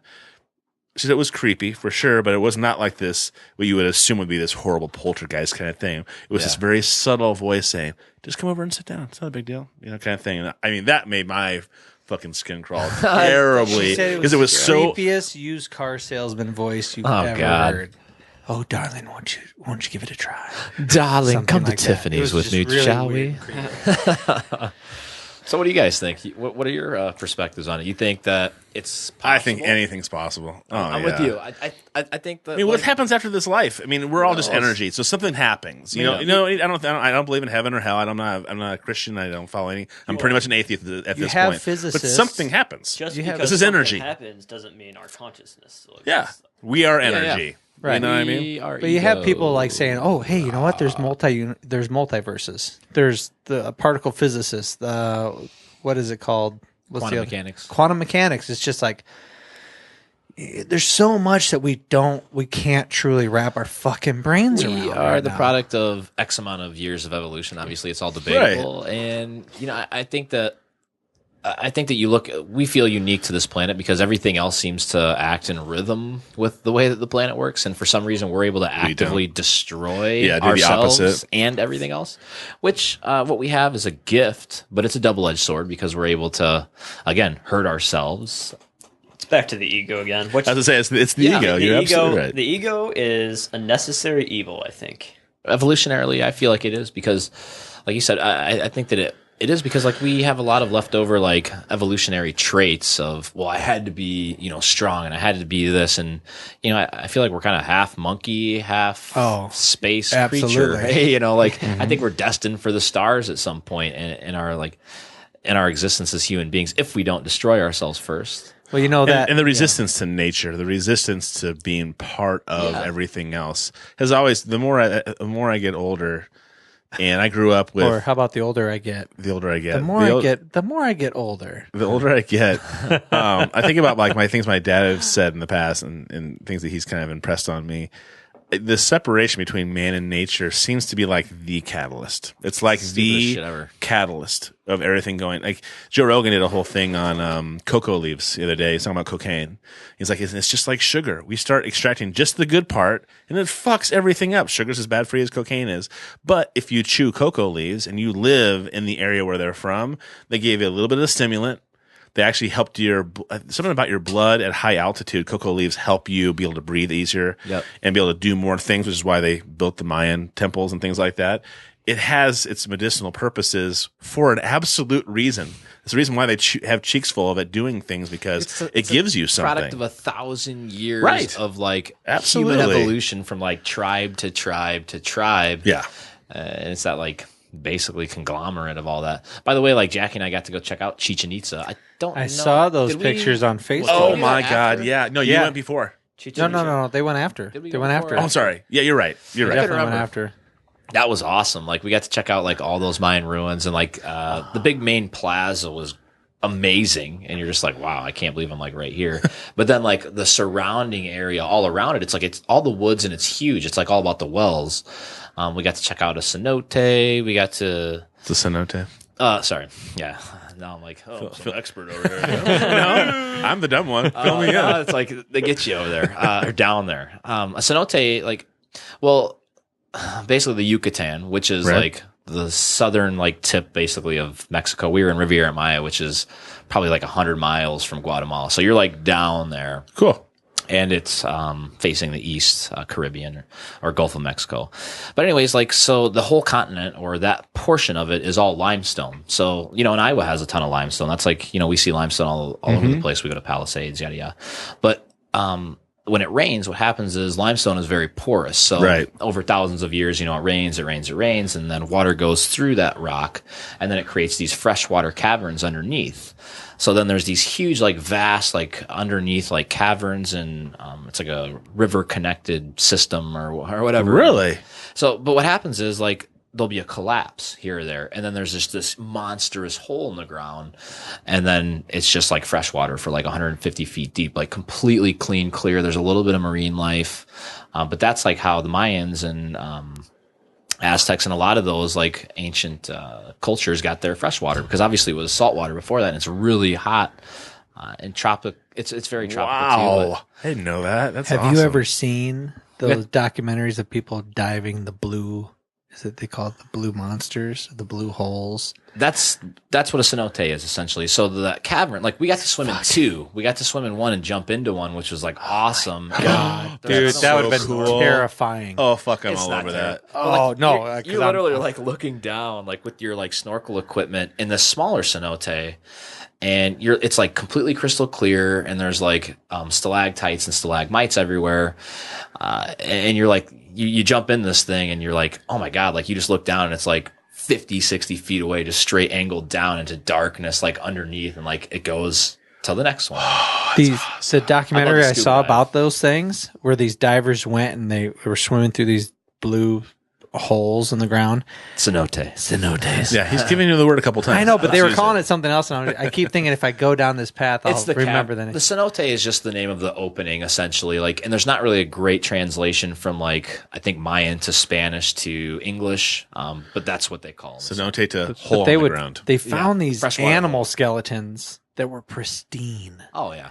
Because Who's because been all of down a sudden there's a fucking hole in the ground, and there's water, and they found a turtle shell down there with teeth marks on the turtle shell, and then not very far away they found the alligator or whatever it was that had got the eaten the turtle because all of a sudden there's a hole and there's no fucking way out of this hole. Oh, you're in. Oh, Once you fall in, that's it. That's fucking it. You're in this fucking thing and you're going to drown. Sooner or later, that's it. You're done. You don't have food or whatever happens. And Oh my lights God. off. Those divers that are cave divers that are going and they have the little string and they're like, okay, you're gonna stir up the silt when Yep. you're down And you there. might not and see. it's gonna be zero visibility. Zero. Just know that that's gonna happen. So you have to stay calm. Well, Yeah, it's a float tank, so that's your training. yeah. You know, I love floating. Well, that's what I keep thinking of is how scary. Anytime I'm not very claustrophobic, but I saw like Vice did a thing on HBO recently where a guy was going through these caverns. Oh, they're always trying to find new antibiotics because we're just Going through wiping them. things out, and they're becoming super bugs. creating And so this one of the places they do is they go to these huge caves. I think they were like Missouri or Tennessee, and they climb way back. And one of my favorite guys on that show is this little teeny weeny skinny little geek with glasses, but he's a great correspondent, and he is like wedging himself out of these cracks, and I'm like going.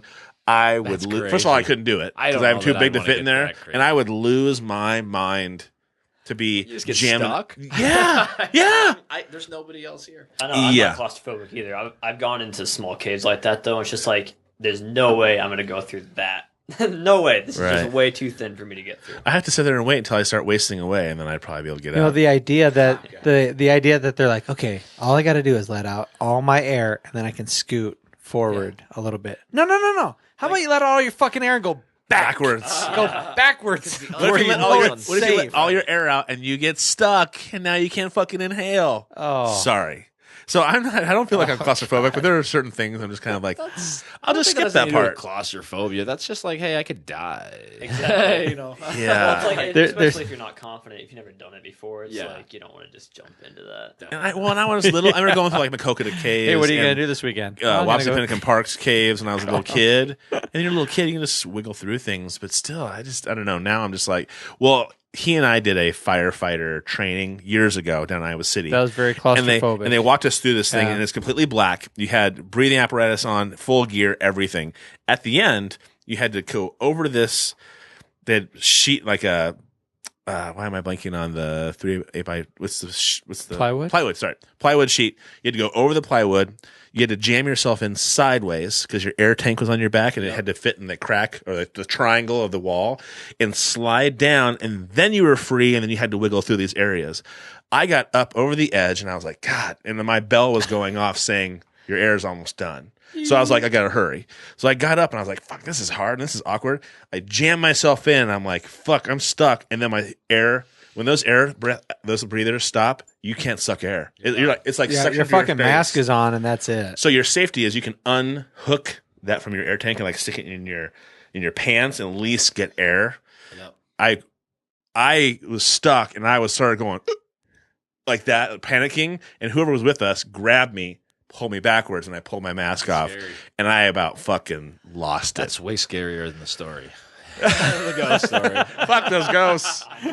You know, at least you have a chance. My little dad pushing a button. What's so scary about Tick, that? tick, tick, tick. I have no air here. This is real, folks. That was my only true. experience where I was like, wow, that was a big deal. And when I remember asking, going, what the fuck would you do if you were in a fire or you were in somewhere and you got trapped like that? And the guy's like, well, you improvise. You unhook it. You find a way to get some clean air, like put it underneath your shirt, do something so you can at least draw air. There's no manual. You just got to be smart enough and confident to be able to maybe figure it out. Got to problem solve. Yeah, problem. All right, so we've talked about kind of like old school stuff, like those blue holes and ghosts and shit like that, technology. Well, you know, what we were talking about, kind of like technology and emotions. You were talking about the ape self of human beings, right? I was thinking about this a lot, and I thought about some of the movies that we've watched as kids, and we instantly go, oh, they're the bad guys. For instance, what was the plant people? What was it? What was that thing where they were making Fern Gully? No, it was back. It was an old movie where this alien thing came down. It was like a plant, and it would clone people. Invasion of the Body Snatchers? Invasion of the Body Snatchers. That's black and white. That's really old.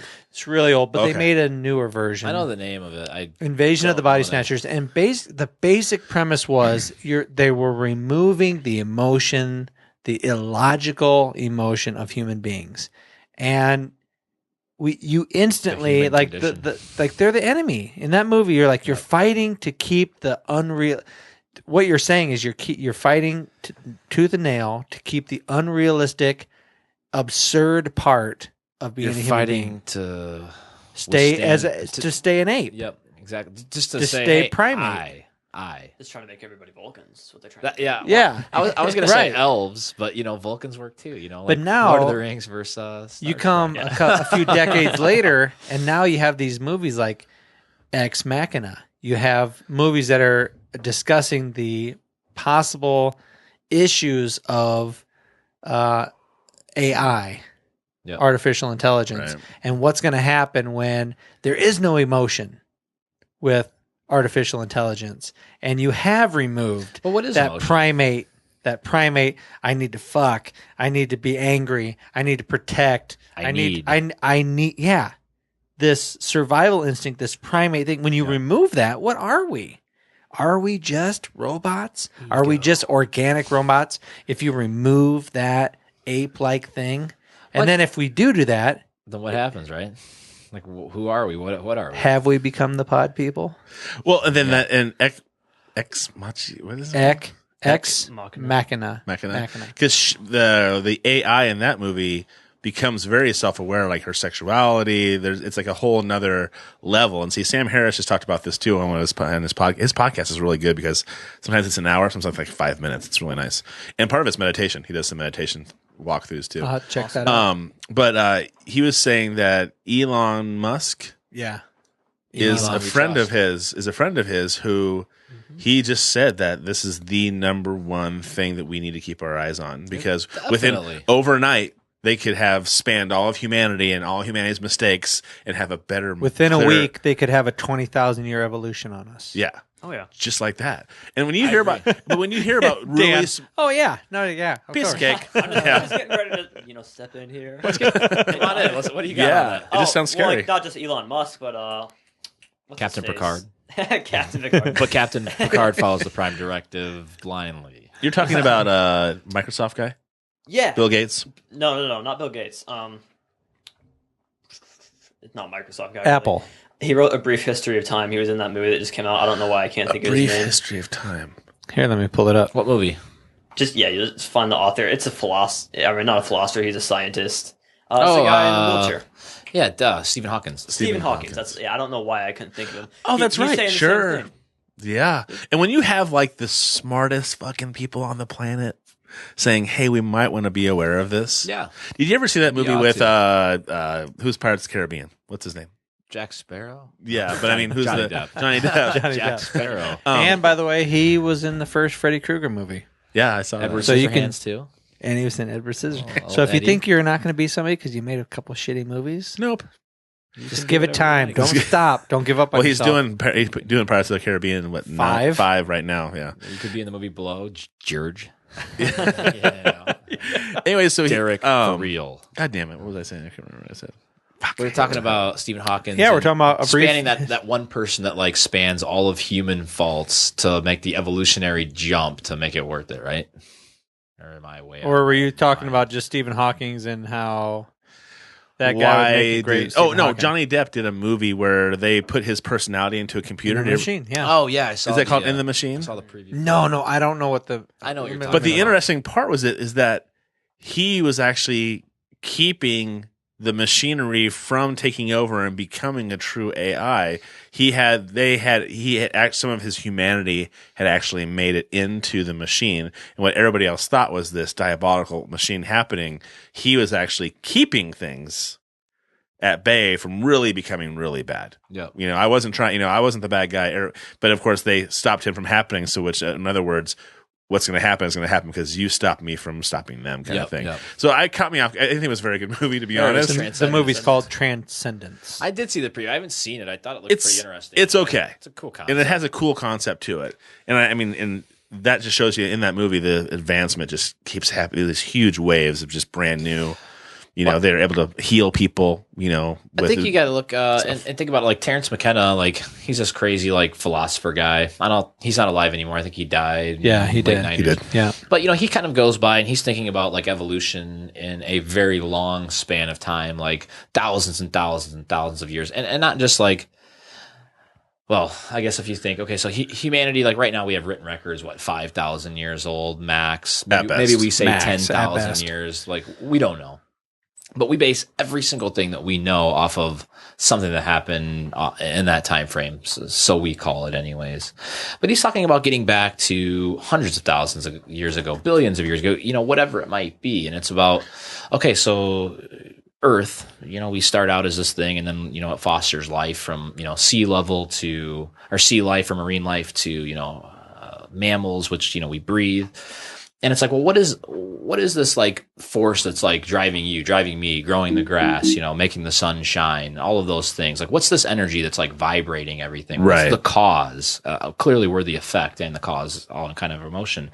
But he's thinking about it a long term, and it's like you look at it and you see, well, if we're like the most evolutionarily advanced species on this planet, which we think we are, and the fact that we're destroying it makes me kind of wonder, but clearly we have a way to take creation with our imagination and speed up evolution and say, hey, look, we're going to build a MacBook, and how many millions of years would it have taken to, just organically have that like happen? Oh, sure. Darwinism. Oh, that's a good point. I never thought about that. I like that. So, but you think about it, and it's like, so we're the product of an ape, but then we have this imagination, and we can use it for good or bad. And I think like the imagination is truly like our complete creative force and creativity, because look at all these things that we have, whether we use it for good or for bad. Well, again, it just is. And it's, you can say what's bad or what's good, and it's your perspective of what's bad or what's good. And where does that perspective come from? It comes from your perspective of being a human being. So you don't have the perspective of the grass or another animal. Right. You have your own perspective. But I think what he's saying is, things continue to get more complex. So you start small and then you get more complex and more complex. And so we don't have to wait so many years for evolution to create these organic life forms or organisms. The imagination or the creative force that has created everything is kind of merged with this organic material, which, what we are as human beings. And now we are able to use our hands, and we can create things in a month or a year or 2 years, and we can like bypass all of these like thousands of years of organic, just Darwinism type things happening, you know, survival of the fittest. To try to conceptualize how long evolution has taken place, and it's a relatively Forever. small amount of time, Well, yeah. considering the life of the planet. Yep. It's a very small amount of time. And if you think about the fact that we've removed survival of the fittest basically from our society because we're like, you know what? We got to find the cure for this. Yeah. We got to find the cure for that. Thank God we found the cure for polio. I mean, Right. we want to think about, you know, that's humane. But you are essentially, you have to concede that you're removing survival of the fittest. You're not making our species stronger. Well, it's You're like basically just saying, you know, the Bible verse, and I don't throw a lot of weight into the Bible, but there's a verse that says, "The meek shall inherit the earth," and we are living up to that expectation, that law, because we have to watch what we say anymore. We can't say offensive things. We can't have our own opinions on things because we don't want to offend people. We keep the weakest of our human beings alive, and we say, you have every right to have a fulfilling life. Sure, fine. But when you grab onto that with both hands, you also are saying no more survival of the fittest, no more evolution. We are not becoming. I think that, like, you know, things just are no matter what. It's like a flower that's growing doesn't ask itself, why do I grow? It just literally it's tuned in with that same energy that makes you wake up every morning or you do your thing. And it's not that it's better or it's worse. And this is obviously, but it's growing from the environment that is nurturing it that. just is. It doesn't care what happens. So I know anyways, I don't think that it really matters so much, but it just is the energy and, you know, the positive and negatives coming together, and sometimes it works out and sometimes it doesn't. It doesn't really have this ability to assess the situation. But does it have to be bad? Does it have to be bad things for there to be good things? I always wonder about that. I think good and bad are like super relative based upon like our primordial instinct of, well, I've got to take care of my like friends and family. And it's like, well, why do you have to do that? Well, it's probably an evolutionary trait that, you know, you have to. We're humans, like we're super. You want to try to. It's ingrained into us. But does one piece of grass give a shit if the other piece of grass lives? Probably not. Here's a thought. It doesn't know. When you're meditating, are you thinking about your existence? Are you being self-conscious of your existence? Anyone want to answer that? I don't know. What does that mean exactly? Are you like going into your like how environment? to Like how you're meditating on your environment, maybe, and you're just like not being self-conscious. You're not thinking about everything. You're just trying to meditate, be as separated from it as possible. You're being closer to that flower than you are your normal human existence. Just thinking about things all the time. You're just present. You're letting it roll instead of like, you know, as humanity, you know, we're essentially a shit ton of neural nets. I mean, if you're really honest about it. So when you look at the human body, like Dr. Joe Dispenza has a really good book. It's called like How to Evolve Your Brain. And it comes down to, this is like a guy that was in like, he was like really fit. He was like a cyclist, and, you know, he got in this bike accident, and everybody's like, you're never going to walk again. You're never going to walk again. There's no way. And he's like, you know, I can't live with that. And so he sat there for, you know, a long time. I don't know how many years it was or how long exactly it was, but he sat there and he literally just like meditated day in and day out because that's all he could do. And he just like sat there and like just focused on the power of like healing himself. And then like finally he just like kind of came to. So then he, you know, got crazier and crazier. Have you guys ever heard of What the Bleep Do We Know? It's like I watched that. He's one of the guys in that. Okay. So the book comes out, and anyways, like he talks about how the neural nets have basically a situation where, as a human being, like we want to conserve energy, because if we are looking at survival of the fittest, why would we want to like just burn all of our energy up at all times? It's like we're trying to conserve, so, you know, maybe tomorrow food isn't as plentiful, so today we need to make sure that we're okay with that. So along with that, look at it like a waterway or something like that. If it rains, it's like rain's going to kind of drain to that main river, and it's all going to just go because, well, that's the easiest path to least resistance. Right. It's the same exact thing with like your neural net. It's like it's easy to get say you take a shower. It's like you probably have the same kind of habit. Like you wipe yourself off maybe left to right or however you do it, and then you go brush your teeth. It's that same routine. And it's like those changes take effort, which actually takes more energy. So your body naturally is saying, hey, do it this way because it's easier, because we're trying to conserve energy. So Because you never know when a saber-tooth tiger is going to jump out and chase you. You never know. And that's kind of what it is. Yeah. It's evolutionary. Yeah. I'm really glad you just threw that in there because I was really. I'm like, I Sorry. am fucking learning shit tonight. I am learning, so I'm Tonight's staying the focused. night And then you threw the tonight. whole. No, Saber-tooth. it was he was talking about evolution.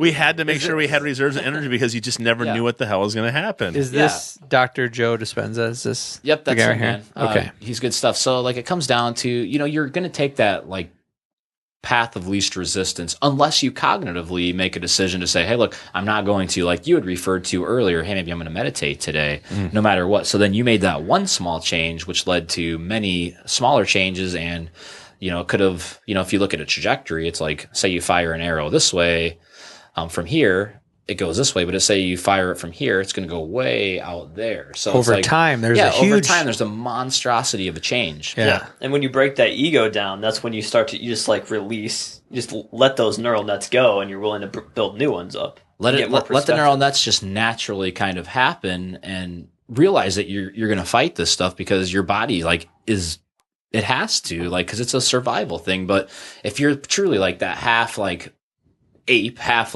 consciousness of the evolutionary cause of trying to come up, it's like you have to be able to be open about it. And when you are open over a long span of time, look at all these great leaders. It's like, look at Elon Musk. It's like, this guy's open. He thinks we can go to Mars. Guess what? If he's that one guy that shows us what's possible, then look what is possible for the rest of our species, whether they decide that they're going to open up or not. They see that that's possible once. Right. And then now all of a sudden, the bar has been raised.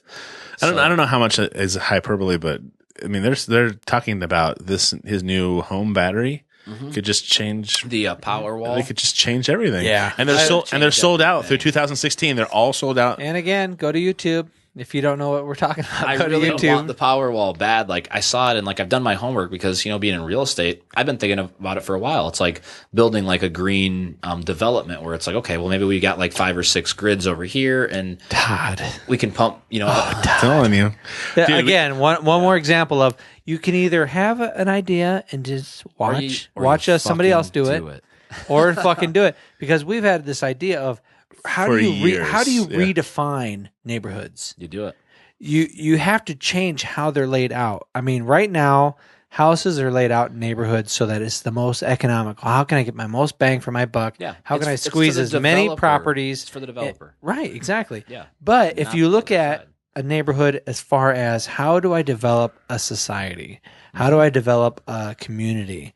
Let me start with something in the middle, work our way out, and then if we could provide clean, reusable energy, what if we put a windmill for this community? Why is it so fucking hard to have more windmills in the area? Why is it that Kirkwood has a windmill? We don't know the ins and outs of how they got. Stupid expensive. They are stupid expensive, but if they have a return, if they pay themselves off, Well, they have a return, but not to the developer. They have a return for the developer has to say, hey, I'm willing to take a risk, Right, because it's a right. new thing. And that's the scary part.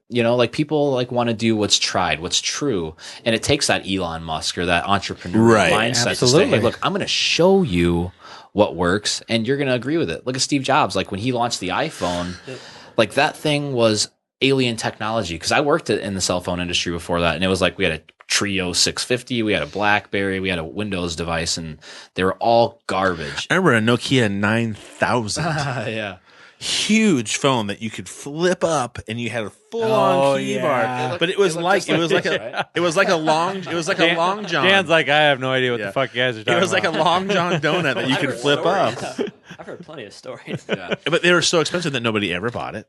And it was not at that time was not functional because text messaging was just becoming a possibility. That I remember my boss, they worked locally too in cellular, going, "Hey, I'm gonna start sending you guys these text messages to inform you about things. I want you to respond to me and then use it with customers." And I was like, "Fuck, I'll just call you. Why do I have to text you all the time? I have to text you. I just call you." And now it is I would our rather- main form of communication. I'd rather yeah, text you. like- I really don't want to hear your voice. Old school texting is just tap, tap, tap, tap, tap, tap. It's like, what am I doing here? Just to get one letter, you have to push the button 3 times. Oh, right. Yeah. Oh, right. yeah, Flip the old phones about that. T9. People Totally. still Not use anymore, flip mister. phones. Not with the Samsung Galaxy X6. Just hit that microphone button and then talk. Well, I think like kind of going back to that like Terrence McKenna like philosophy of what is it that like evolution is trying to have? Like, did you create yourself?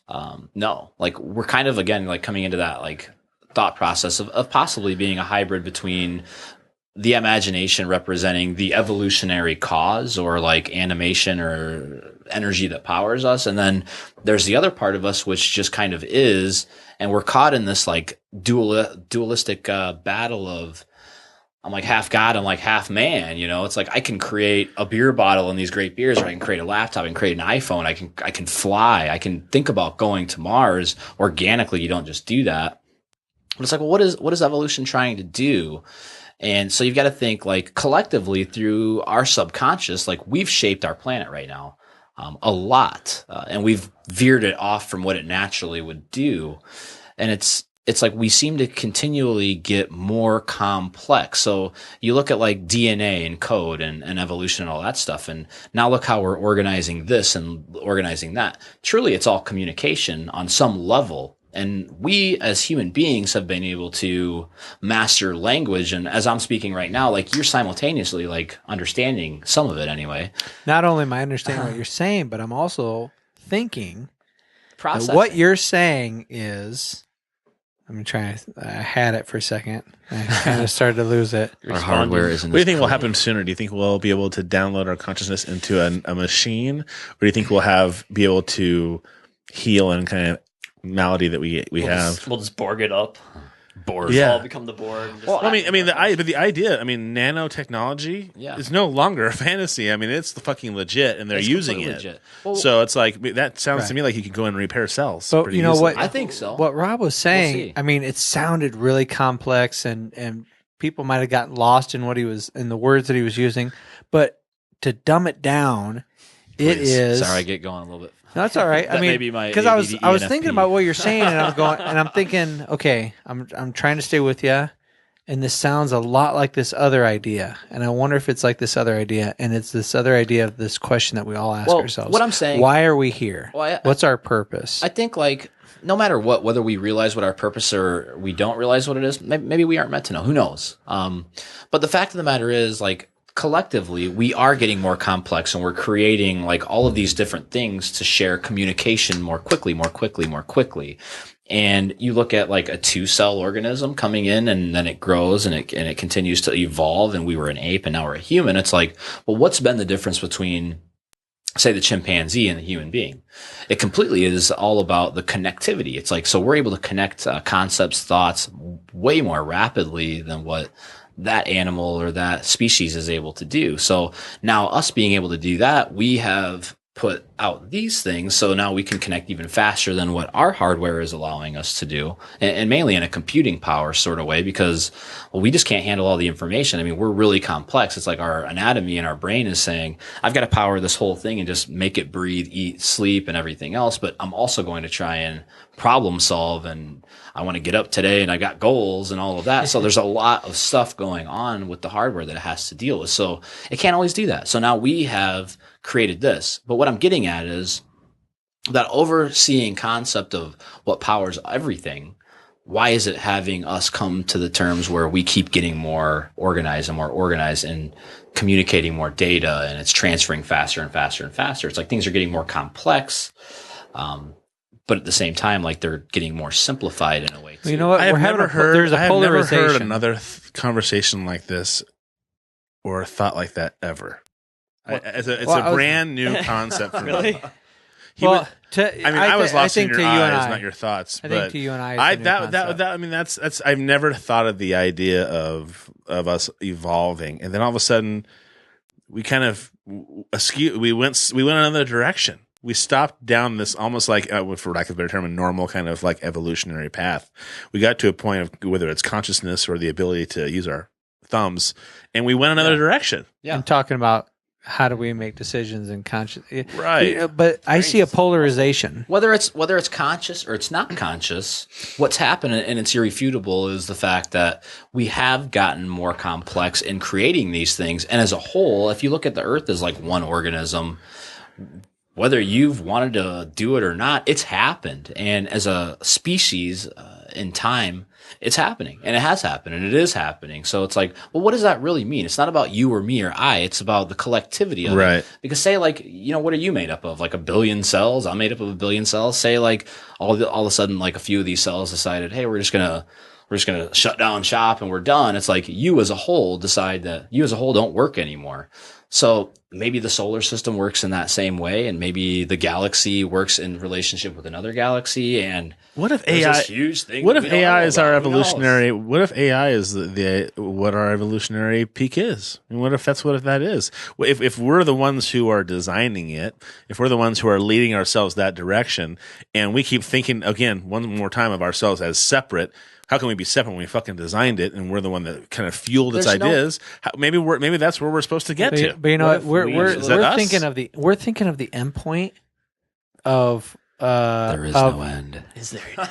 Well, yeah, right. But we're thinking of a trajectory. How's that? That's a better word. Sure. We're thinking down the trajectory of people that our foundation is technology, and this is our lives. Yeah. And this is where we're going to go. But that's a polarization. There's a polarization that's happening between people that are saying, you know what? I'm not satisfied.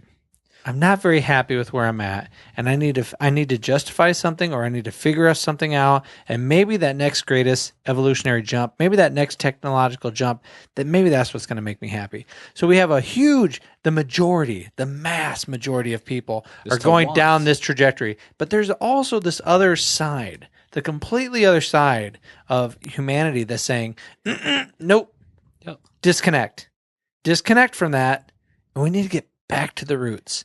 We need to get back to organic. We need to get away from technology. We need to go back to grassroots, and remove Twitter and Facebook and all of this stuff, and get away from cell phones, and get away from, and the cell phone signals are destroying the bees. And if the bees go away, then we won't be able to pollinate. And if we can't pollinate, then we are fucked. Well, and if we if we did that, we would just evolve in a different way then. Right. I'm just saying that there's two courses that we're taking. There's people that are rejecting this and going far left, going back to the roots and more. But what's really happening there? I think when you think about it, it's like everything that happens, like we kind of referred to before about the ego and that kind of thing. Everything happens based upon a belief system. So it's what you believe to be true. And why do you believe that to be true? So it's like you could have this crazy Jeffrey Dahmer guy, and like he believed his belief system. Was he right or wrong? I mean, he hurt people. That's fucked up, right? Like, but then everybody has these different things that they consider are absolute, but they don't know the end game. They don't know the start game, and they don't necessarily know who they even are. So it's really just a complete situation. Like coming back to the flower doesn't ask why it grows. The flower doesn't have a complex way to say, hey, I'm going to cut the flow of the growth off here and stunt my growth based on my belief system. Right. It just says, hey, I'm just going to be what I am. But we aren't flowers. But we're not. Flowers are something that they're a seed. They grow in soil, and they're only influenced by rainwater and sunlight. We, on the other hand, are fucking bombarded constantly with influences and influxes of information. And have you heard this on your cell phone? Have you seen this? Have you heard this from your fellow coworker? Is that even a fucking fact? I have no idea, but I heard it from someone. And all of a sudden, I'm thinking somebody got their stomach pumped because they have 20 pounds of jizz in their gut back in the day. But there's urban legends. I'm just saying that we are not flowers. We're completely. And that's you know what I'm saying? point. We are constantly getting influenced by it's just a matter absurdity. It's just a matter of complexity. But if we look at it on an atomic level, that flower is connected to the ground. It's kind of like Alan Watts. Like on an I don't know if you've heard Watts of is him. the Alan shit. Watts, yeah. All right, I'm gonna pull on Alan Watts. Everything just kind of flows greats, together in his point of opinion. view. He's got a kind of his own like Buddhist philosophy / Zen pantheism. I don't even know what he whatever. believes exactly. Yeah, it's kind of weird. He's super awesome, though. All right, is He this just him kinda right here? believes Yep. Everything is like it just kind of flows together. There is no description. So like in his mind, that flower is just connected to the ground. What separates that flower from the ground? Like we're the ones that make the definition for that. So then there's, Rob, me, Matt, Todd. I'm right next to this table. I'm touching this table, and therefore I'm part of. I'm inside this room, so I'm part of this area. I've filled this mass. So it's just a matter of like the complexity in the area that you're in. You got some fucking deep thoughts for a 21-year-old. Bingo. I mean, really, really. When I was 21, I was in the military. I didn't have a freaking clue. No. Just gonna throw it out. I mean, do you feel like? Well, this kid moved into my house last year or whatever. It was like, what was it, a year and a half ago now? Something like that. Whatever it was, and like we hadn't really ever had a relationship before that. All right, explain this. Explain your relationship. We're moving a little bit away from what we were talking about, but I think this is really neat because who you are, and you freaking me out a little bit because you're so young, and I'm 40 and you're 21, and we're having this conversation, and you're bringing things to my mind. I mean, like while other people are kind of like other kids my age are going like, oh yeah, Thirsty Thursday or whatever, I'm sitting at my house reading or like looking at stuff on the internet. Okay, but I want explain this relationship because you guys are brothers. Yep. Yeah. But you don't share the last name. No, so like. What's the story here? My mom, my real father passed away when I was like 6 years old, right? Okay. So like my mom had which is where you get the last name Stiles. Yep, exactly. Okay. So like I've got me, my younger brother, and my sister. So my mom remarried, and my stepfather, which is his real father. So like our mom is a common mom. He ended up living with his stepfather from about, was it like 9 or 10 until 18. And like, we'd see each other on the holidays and stuff, but he was like out of town. So and what's the age gap between you guys? Like 12 years. And were they divorced? They got divorced. They got divorced, and it didn't work out. It's pretty common these days anyway, unfortunately. Right. But it's the norm.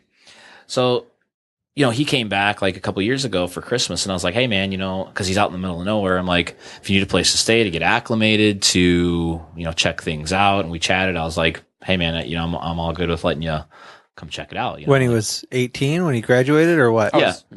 19. 19. It's like after, but, I'm just throwing it out there because I'm like, God, I got to do my duty. It was one of those things where I'm like, like when there's something that you feel like you should do, but maybe you don't do it. You don't know how the logistics are going to work. And then sometimes you just throw it out there and you're like, well, here you go. It's on the table. And then like a couple weeks later, he called me up and he's like, hey man, I've been thinking about what you said. Like, I'm in. I'm like, all right, you're in. Old Jackie's cool. So that was like interesting. But then he came in and, things were like a little awkward kind of in a way at first, and not like in a bad way, but just we didn't know each other that well. It's a 12-year gap. Huge gap. So but we ended up chatting, and we continued to like bond, and found that like we had a lot of like the same philosophies and constructs of how we viewed things. And I was like, how in the hell did you like come up with all this stuff? Like, were you surprised at years old? Were you surprised at his outlook on things? And I mean, were you influential to what you were already saying, or were you bringing new things to you, or were you both thinking about the same thing? And we just clicked. It was crazy. Yeah, where do you get that influence from? Do you think? Honestly, I spent I lived in the middle of nowhere, so when you say middle of nowhere, like give me an idea. You know where Hillsboro, Iowa is? Where? Hillsboro, Iowa. I do. 200 people. That's it. That's where I lived. I had one person that I was friends with there. His name was Sam. He's a few years younger than me. I spent some time with him, and then I spent a lot of time playing video games or like being on the internet. So I spent a lot of time thinking. I mean, I have friends on the internet. That's why I play PC games right now. Mm-hmm. I still do that. But yeah, I just spent a lot of time thinking. Have you guys heard of Reddit? Yeah, sure. Reddit has some awesome ideas. There is some really, really great, just like logical stuff that makes sense. I mean, there's a lot of bad stuff on there too that you just need to look at all of it. And it just gave me a lot of perspective. And that's just who I am. I just think about stuff, and that's what I like doing. Reddit is something that's new for us, and Will was the one who brought up Reddit, and he's like, "Are you guys on Reddit?" And I was like, "How can we be on Reddit?" And he's like, "Oh, you do this, this, and this," and I was like, "Oh yeah." I struggle with Twitter. Twitter's easy. How as a young person? It seems so weird. How as a young person, when you are diving into Reddit, how do you delineate between fact, bullshit? That seems interesting. That probably is true, but I don't want to. How do you surf that? How do you go through that? You have to look and figure out, first of all, what society has deemed correct, and then you have to look at what you had in your past experiences to figure that out. I mean, it's like, and at beginning it was like I started to form kind of logic, and now I've actually started kind of studying logic a little bit more since I've moved up here. And it's just like I started to just think about it. So it's like, does this have empirical knowledge, like backing to it? Has there been any science done on it? And even if something has scientific backing to it, I don't give it 100%. I'm kind of a skeptic on everything, really. So it's like I'm a skeptic on, initially when I hear ghost stories, I'm a skeptic on that, but then I think about it more and I'm a skeptic on being a skeptic on it. So It's a skeptical, it's slippery slope. Right. So it's like, do you feel like that is an aspect of the normal 21-year-old that is missing that questioning attitude? Because as an old, withered, decaying person, I feel like I look at I'm gonna go in the closet and go to sleep. Jeez Louise. I feel like when I look at the younger generation, I feel like they're missing something. Like it's way too easy for them just to entitlement, like an entitlement thing. Like they just fucking throw themselves into the current and they just go along for the ride. And I disagree. I see the new generation of people being like almost like on the cutting edge of thinking and technology. Well, I'm very surprised at this because I feel like the norm is let's just get buried in what everybody else is saying. Let's not question it. Let's not have this problem-solving, logical thinking point of view. It's scientific method kind of, because you're so inundated with information and technology that you get on the internet, you get on Reddit, and you're like, okay, my personality is based on my experiences. I've experienced that article. Is it bullshit? I don't know. Am I going to take the time to research it? Am I going to take the time to... when you live in Hillsboro, you have the time. You have time. that's very, very, very true. So do you think that kind of isolation, do you feel like that was beneficial to you, or do you think that it was harmful to you? Well, it was beneficial to me in the fact that I am who I am, and I wouldn't trade that for the world. It was negative to me in the fact that I can't communicate with people, but then now I'm thinking, like, does it really even matter that much? I think you communicate just fine. Well, I didn't. It's just for a a while. wavelength, you know. It's like for his age, like people, like you had said, they're like the kids are. If I met him when I was 21, like I'd have been like, oh, whatever, I'm going out to get hammered, you know. So and laid. Don't forget laid. Yeah, exactly. We've seen it in this conversation too. It's just, I kind of am just very withdrawn with my thoughts. You guys have noticed that probably because I've talked a lot less than you have.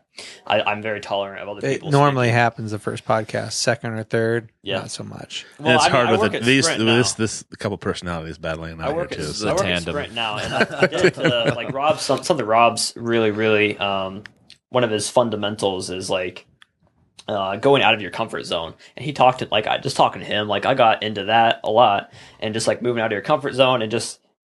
And a lot of something I found from Reddit too. Actually, another idea is just fake it till you make it. You know, so if you don't think you can, if you aren't a certain way, just act like you are until you are, because that's what being something is. Now, see, you describe yourself in a way that would make me believe that you're on this side of the spectrum, and Rob is he's dancing.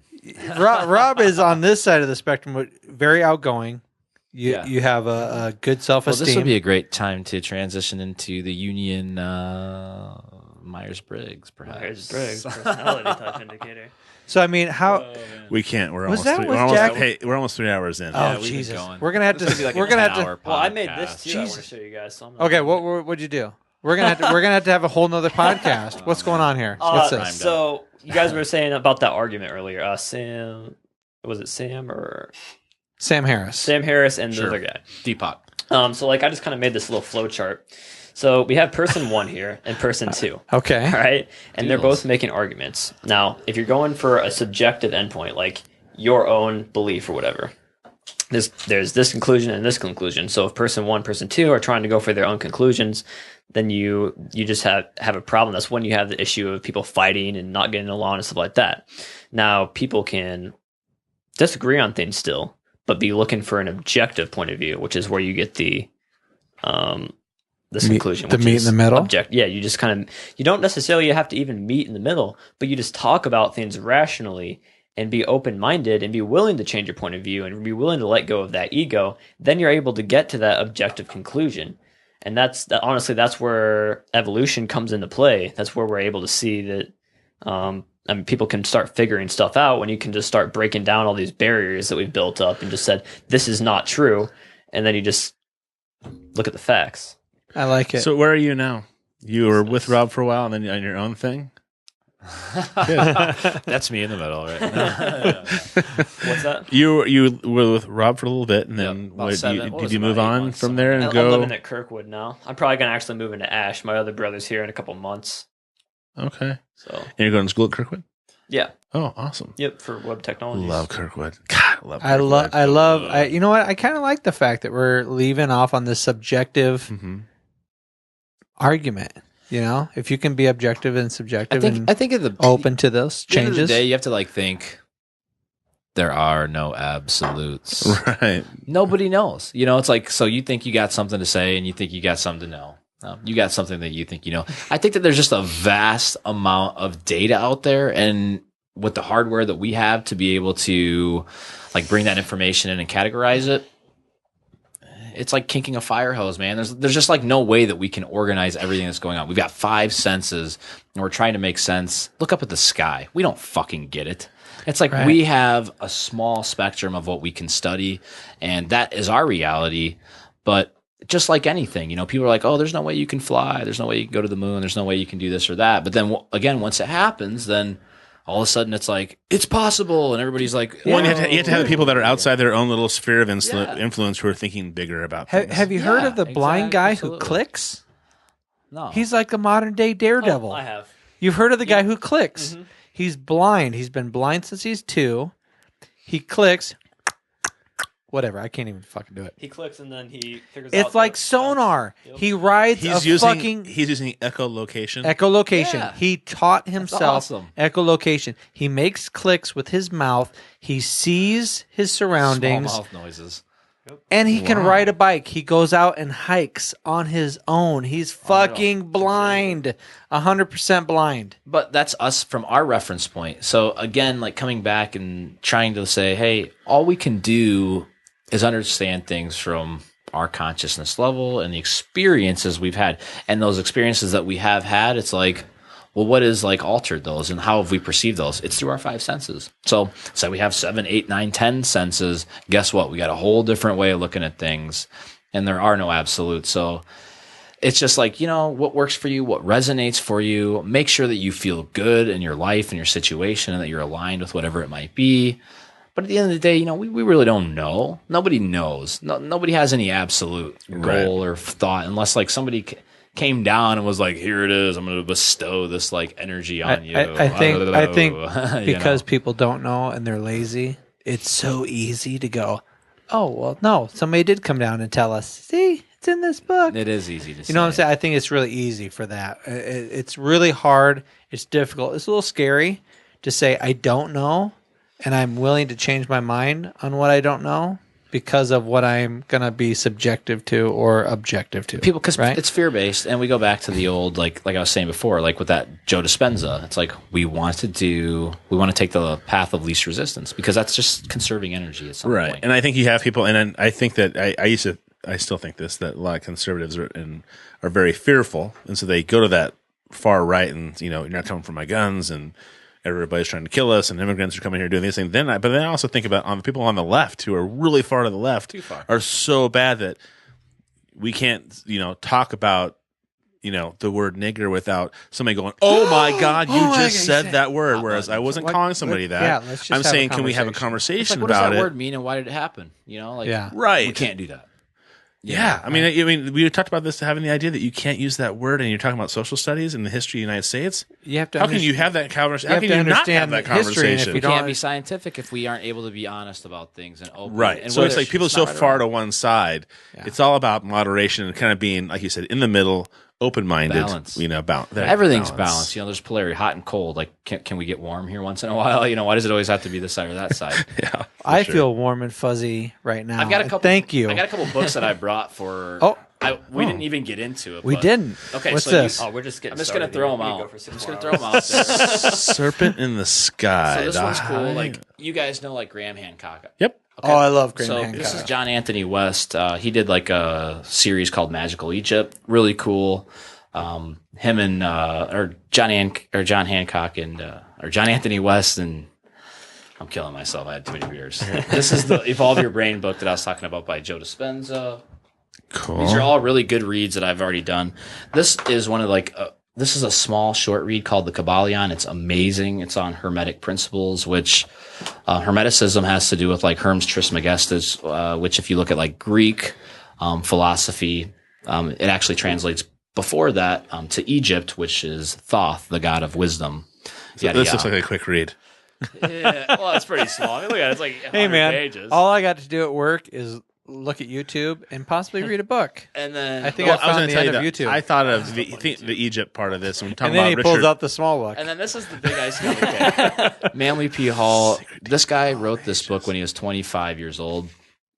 This is like, and this, you got to think about this. This is before internet. This is before anything. This is a 1920s book. Like, I don't know how this happened, but this is the most like quintessential book for all esoteric like teachings, whether you're talking about like Rosicrucianism, Freemasonry, Egyptology, or just Egypt. God damn it, we didn't even get into Any of it. Freemasonry stuff. Oh, we I didn't want even to talk start. about that tonight. I had Dang so it. much stuff I wanted to say. We are totally Anyway. rescheduling these guys to Yeah, come back we can in do and that, blow for our sure. fucking minds. What's the title of that book right there that you got? in The front of you? Secret Teachings of All Ages. By It's pretty Manly P. Hall. cocky. I'm gonna put it out there. The Secret Teachings. So again, this book was created in the 1920s, and this is unbelievable the amount of data this guy put together. I don't know how it's humanly possible, honestly, without the internet. It's just unreal. But Isn't it weird? I sit here and I go, It's "Wow, crazy. do I have enough time in my life to read this book?" Well, I had absolutely, I mean, that's a I had to put down commitment. Flappy Birds. I gotta stop I wasn't even jerking I read off a- all I the read a- time. There's a book called The Life of Tecumseh about Tecumseh, who was a big Native American prophet and leader. And it's a book like this. And it's every page has things like this at the bottom where it's like 10 footnotes. And then you're Yeah, like you're going, like- oh my God. So I have to go back and I have to read all Well, it's those like- footnotes. exactly. And it's like That's awesome, It's though. like you look at all these like pictures and all this stuff. Pyramids. Inside the pyramids right there. Look at Oh that. yeah, he goes like Oh, through yeah. the initiations. Well, I was going to tell you that Vice did a whole nother thing on Egypt and how once the military came in and took over for the Egypt, they started robbing all of the tombs. They All just right. are All right. wiped out. All right. And I thought of the library. Jesus Christ! Listen to me. I thought of your Listen. library, the little library I you talked swear to about. God, and this is why we need to keep doing the podcast because we could talk about so many cool things, and I think Yeah. a lot of we have people, 3 a lot of hours people here. that It's I like- know I feel like don't 10 talk minutes. about these things. No. Yeah. And people should be delving Keep more talking about into having deep conversations and Yeah. let me Not find, taking sides, Yeah, and seeing let different points of view. radical. put down your to ego talk and about see if I things. can learn something. Yeah, we need radical people like Elon Musk and Stephen Hawking to start talking about this stuff and bring it to light. Right. One last thing. There's a The- podcast for you, the- Elon Musk. The coolest thing about Elon Musk, when he's talking about his wall battery, he's like, "Oh, and by the way, just remember, everything's open sourced. Yeah, because All of our stuff is still open Oh, source." wow. And I'm thinking, holy shit! Here's a capitalist. Here's a guy who's making a shitload of money. He's made it. He's made millions of dollars over and over and over again. And here's a guy going, "Oh, and by the way, all this really cool shit that we've created, it's open source." It's the collective consciousness. He I understands didn't that he even can't do it on know his own. that. I cannot he's Fucking blow your believe mind. that. And if you wanted to Well, learn a little bit shame more, to go to have an fucking Apple device. YouTube. Type in Elon Musk. Okay, That so is that's it. crazy. God, we gotta let these guys go. Yeah. Damn. Wow. Dan, Good thank chat, you. guys. Rob, Absolutely. thank you very Glad to be much. here, man. We really We're appreciate gonna book your you time, guys again. We're gonna come back in. We're gonna talk about these books. Yeah, we'll have to be more specific. No more Well, you fucking know, around. No We more have to get, fucking around. I like, can't be talking about. Oh, what do you secret do for a around. living? Let's have a Where'd you come from? Let's have a ghost story. What's your back? The ghost story was the ghost story was the highlight. the ghost story was paramount. The highlight. I think this fucking behemoth right here is the highlight. God, Hey, you know bless what? America. That huge book, The Secret Teachings of All Things, you know what goes along All good with ages. that? Beer. Sweet Raw Joy. Oh. If you go to sweetrawjoy.com, That one is gone.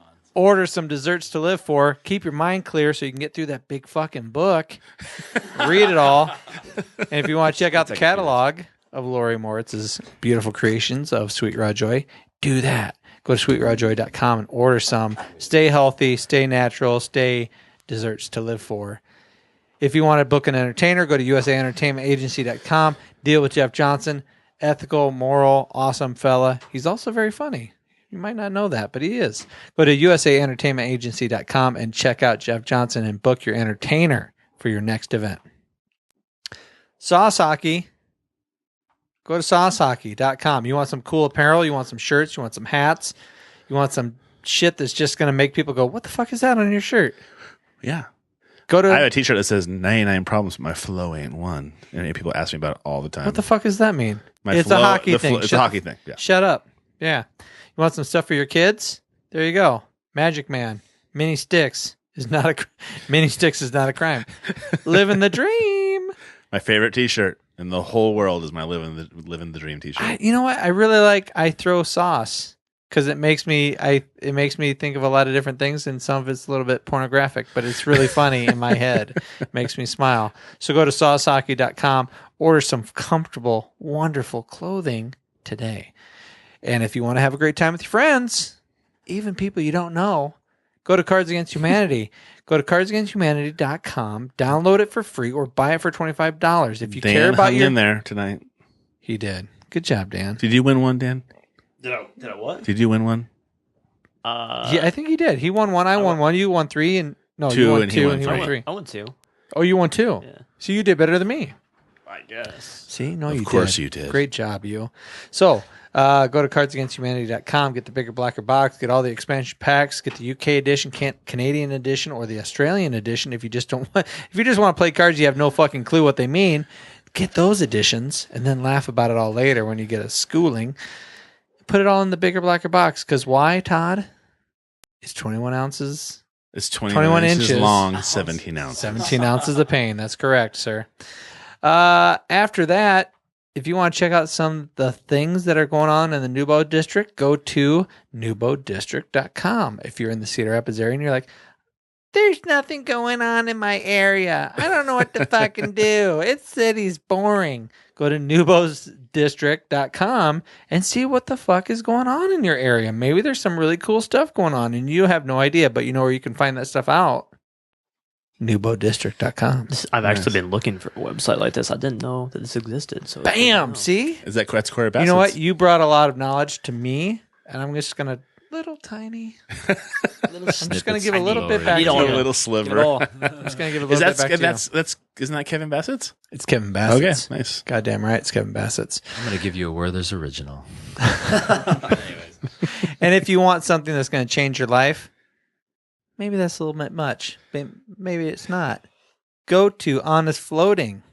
Go to Jackie-Fetter.com and you can check out Honest Living, Honest Floating. You can check out her blog,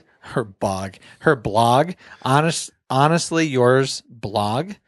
You can get some essential oils there, but the floating thing is crazy. There's a ton of people that I've told this about. I just told a ton of people today. I went floating again. They're like, what the fuck is floating? I told them, they're like, you're fucking crazy. Yeah, everybody's like, I cannot believe you do that. Why would you get in a coffin? I go, listen. Your whole life. prep them that way, though. I do somewhat prep them that way. Yes. But I say, listen, Why are they your reacting whole like that? life, think of the whole time you've been on this earth. Have you ever been in a situation where you haven't had any stimuli from gravity, from hearing things, and from light? Seeing things. No. So place yourself in that environment. It's fucking And crazy. see what the fuck happens. It's pretty crazy intense, and yeah. a little scary because you are out of your comfort zone. Go to it another time. At least go 2 times because, hey, on my second time, completely I need to different go situation. again. It's awesome. sure. And Jackie's pretty fucking cool. She's really neat. And you feel really comfortable walking into the home, even with chakra. Chakra is a And she introduced us to Rob. She's the best. Baby D. She's a big sweetie. She'll just lay down Chakra. and just roll over on me. It was sweet. It was Sweet Raw Joy. Belly rub now. Sweet Raw Joy got us to Jackie. Got us to Rob. Yeah, it's the chain of events. Yep. Todd, Networking. Hashtag network. before Todd gets on this, please do me a favor. Like, subscribe, join. And if you don't do any of those things, copy the link. You're listening to this somehow. Copy it, send it to one of your friends, and have them listen to one of our podcasts. And we cover a huge array of different topics. This is just one of my most fascinating ones. And we are absolutely going to have you guys back to get It was deeper, a really good. get deeper into it. I was very quiet for part of that because I was really trying to conceptualize what you were saying, and it was impressive. Was it all right? Did I was fuck great. that up? No? I mean, you definitely had an impact, but no, I stayed focused. Okay, Todd. Yes. Describe the website. Describe the website. You know what? I try to lead into this different Yeah, ways. I'm like, hey, you're- I'm in Stitcher, and people listen to this way. Now, you said subscribe and follow us, but they need to actually go to iTunes and subscribe and review us. Go to Stitcher, subscribe and review us. Follow us on YouTube, the Primal Scream Podcast. The Primal Scream is a band, and they're great, but they're not the podcast. So the Primal Scream Podcast on YouTube. You can follow us on Twitter at Matt and Todd. Like us on Facebook. Follow us there as well. Also, Todd's blog. You can follow that too. I mean, he doesn't write on it, but And the it's easiest there way- and it's lots of fun. The easiest way to get to all those spots is to go to tpspproductions.com. That's the easiest way to access all those different areas. Go to that website, scroll down a little bit until you see that handsome fucker with his raised eyebrow. And then you see all those buttons. You see all those buttons. And you just click on whichever one pertains to you. You want to see podcasts, you want to go to iTunes, Stitcher, Facebook, Twitter, YouTube, Todd's blog, whatever.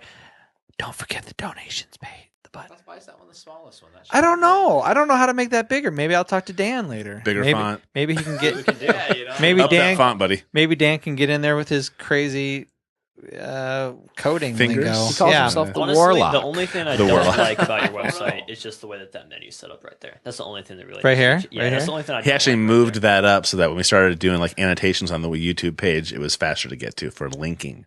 That was really the Yeah. only reason. You know, but you know what? I'm always open for suggestions. for suggestions. I am always open for that Deepak stuff. wasn't, so somebody else has to be. Goddamn right, bro. That's right. and I love Deepak, honestly. Me too. I like him too. But if you want to check out any of those things, go to tpspproductions.com and click on it.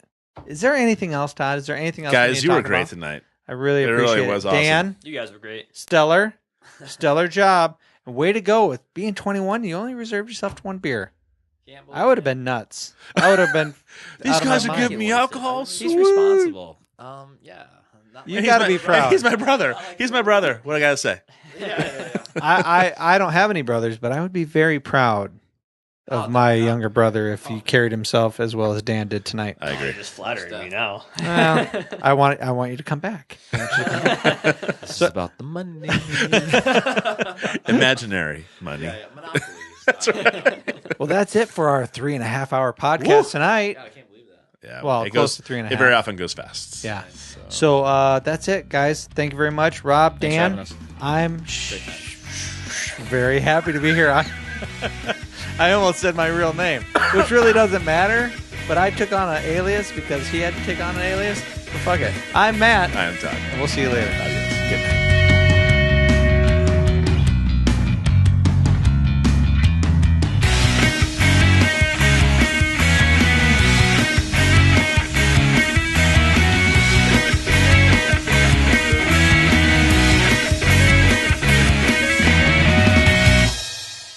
Is your life savings wrapped up in your 401k?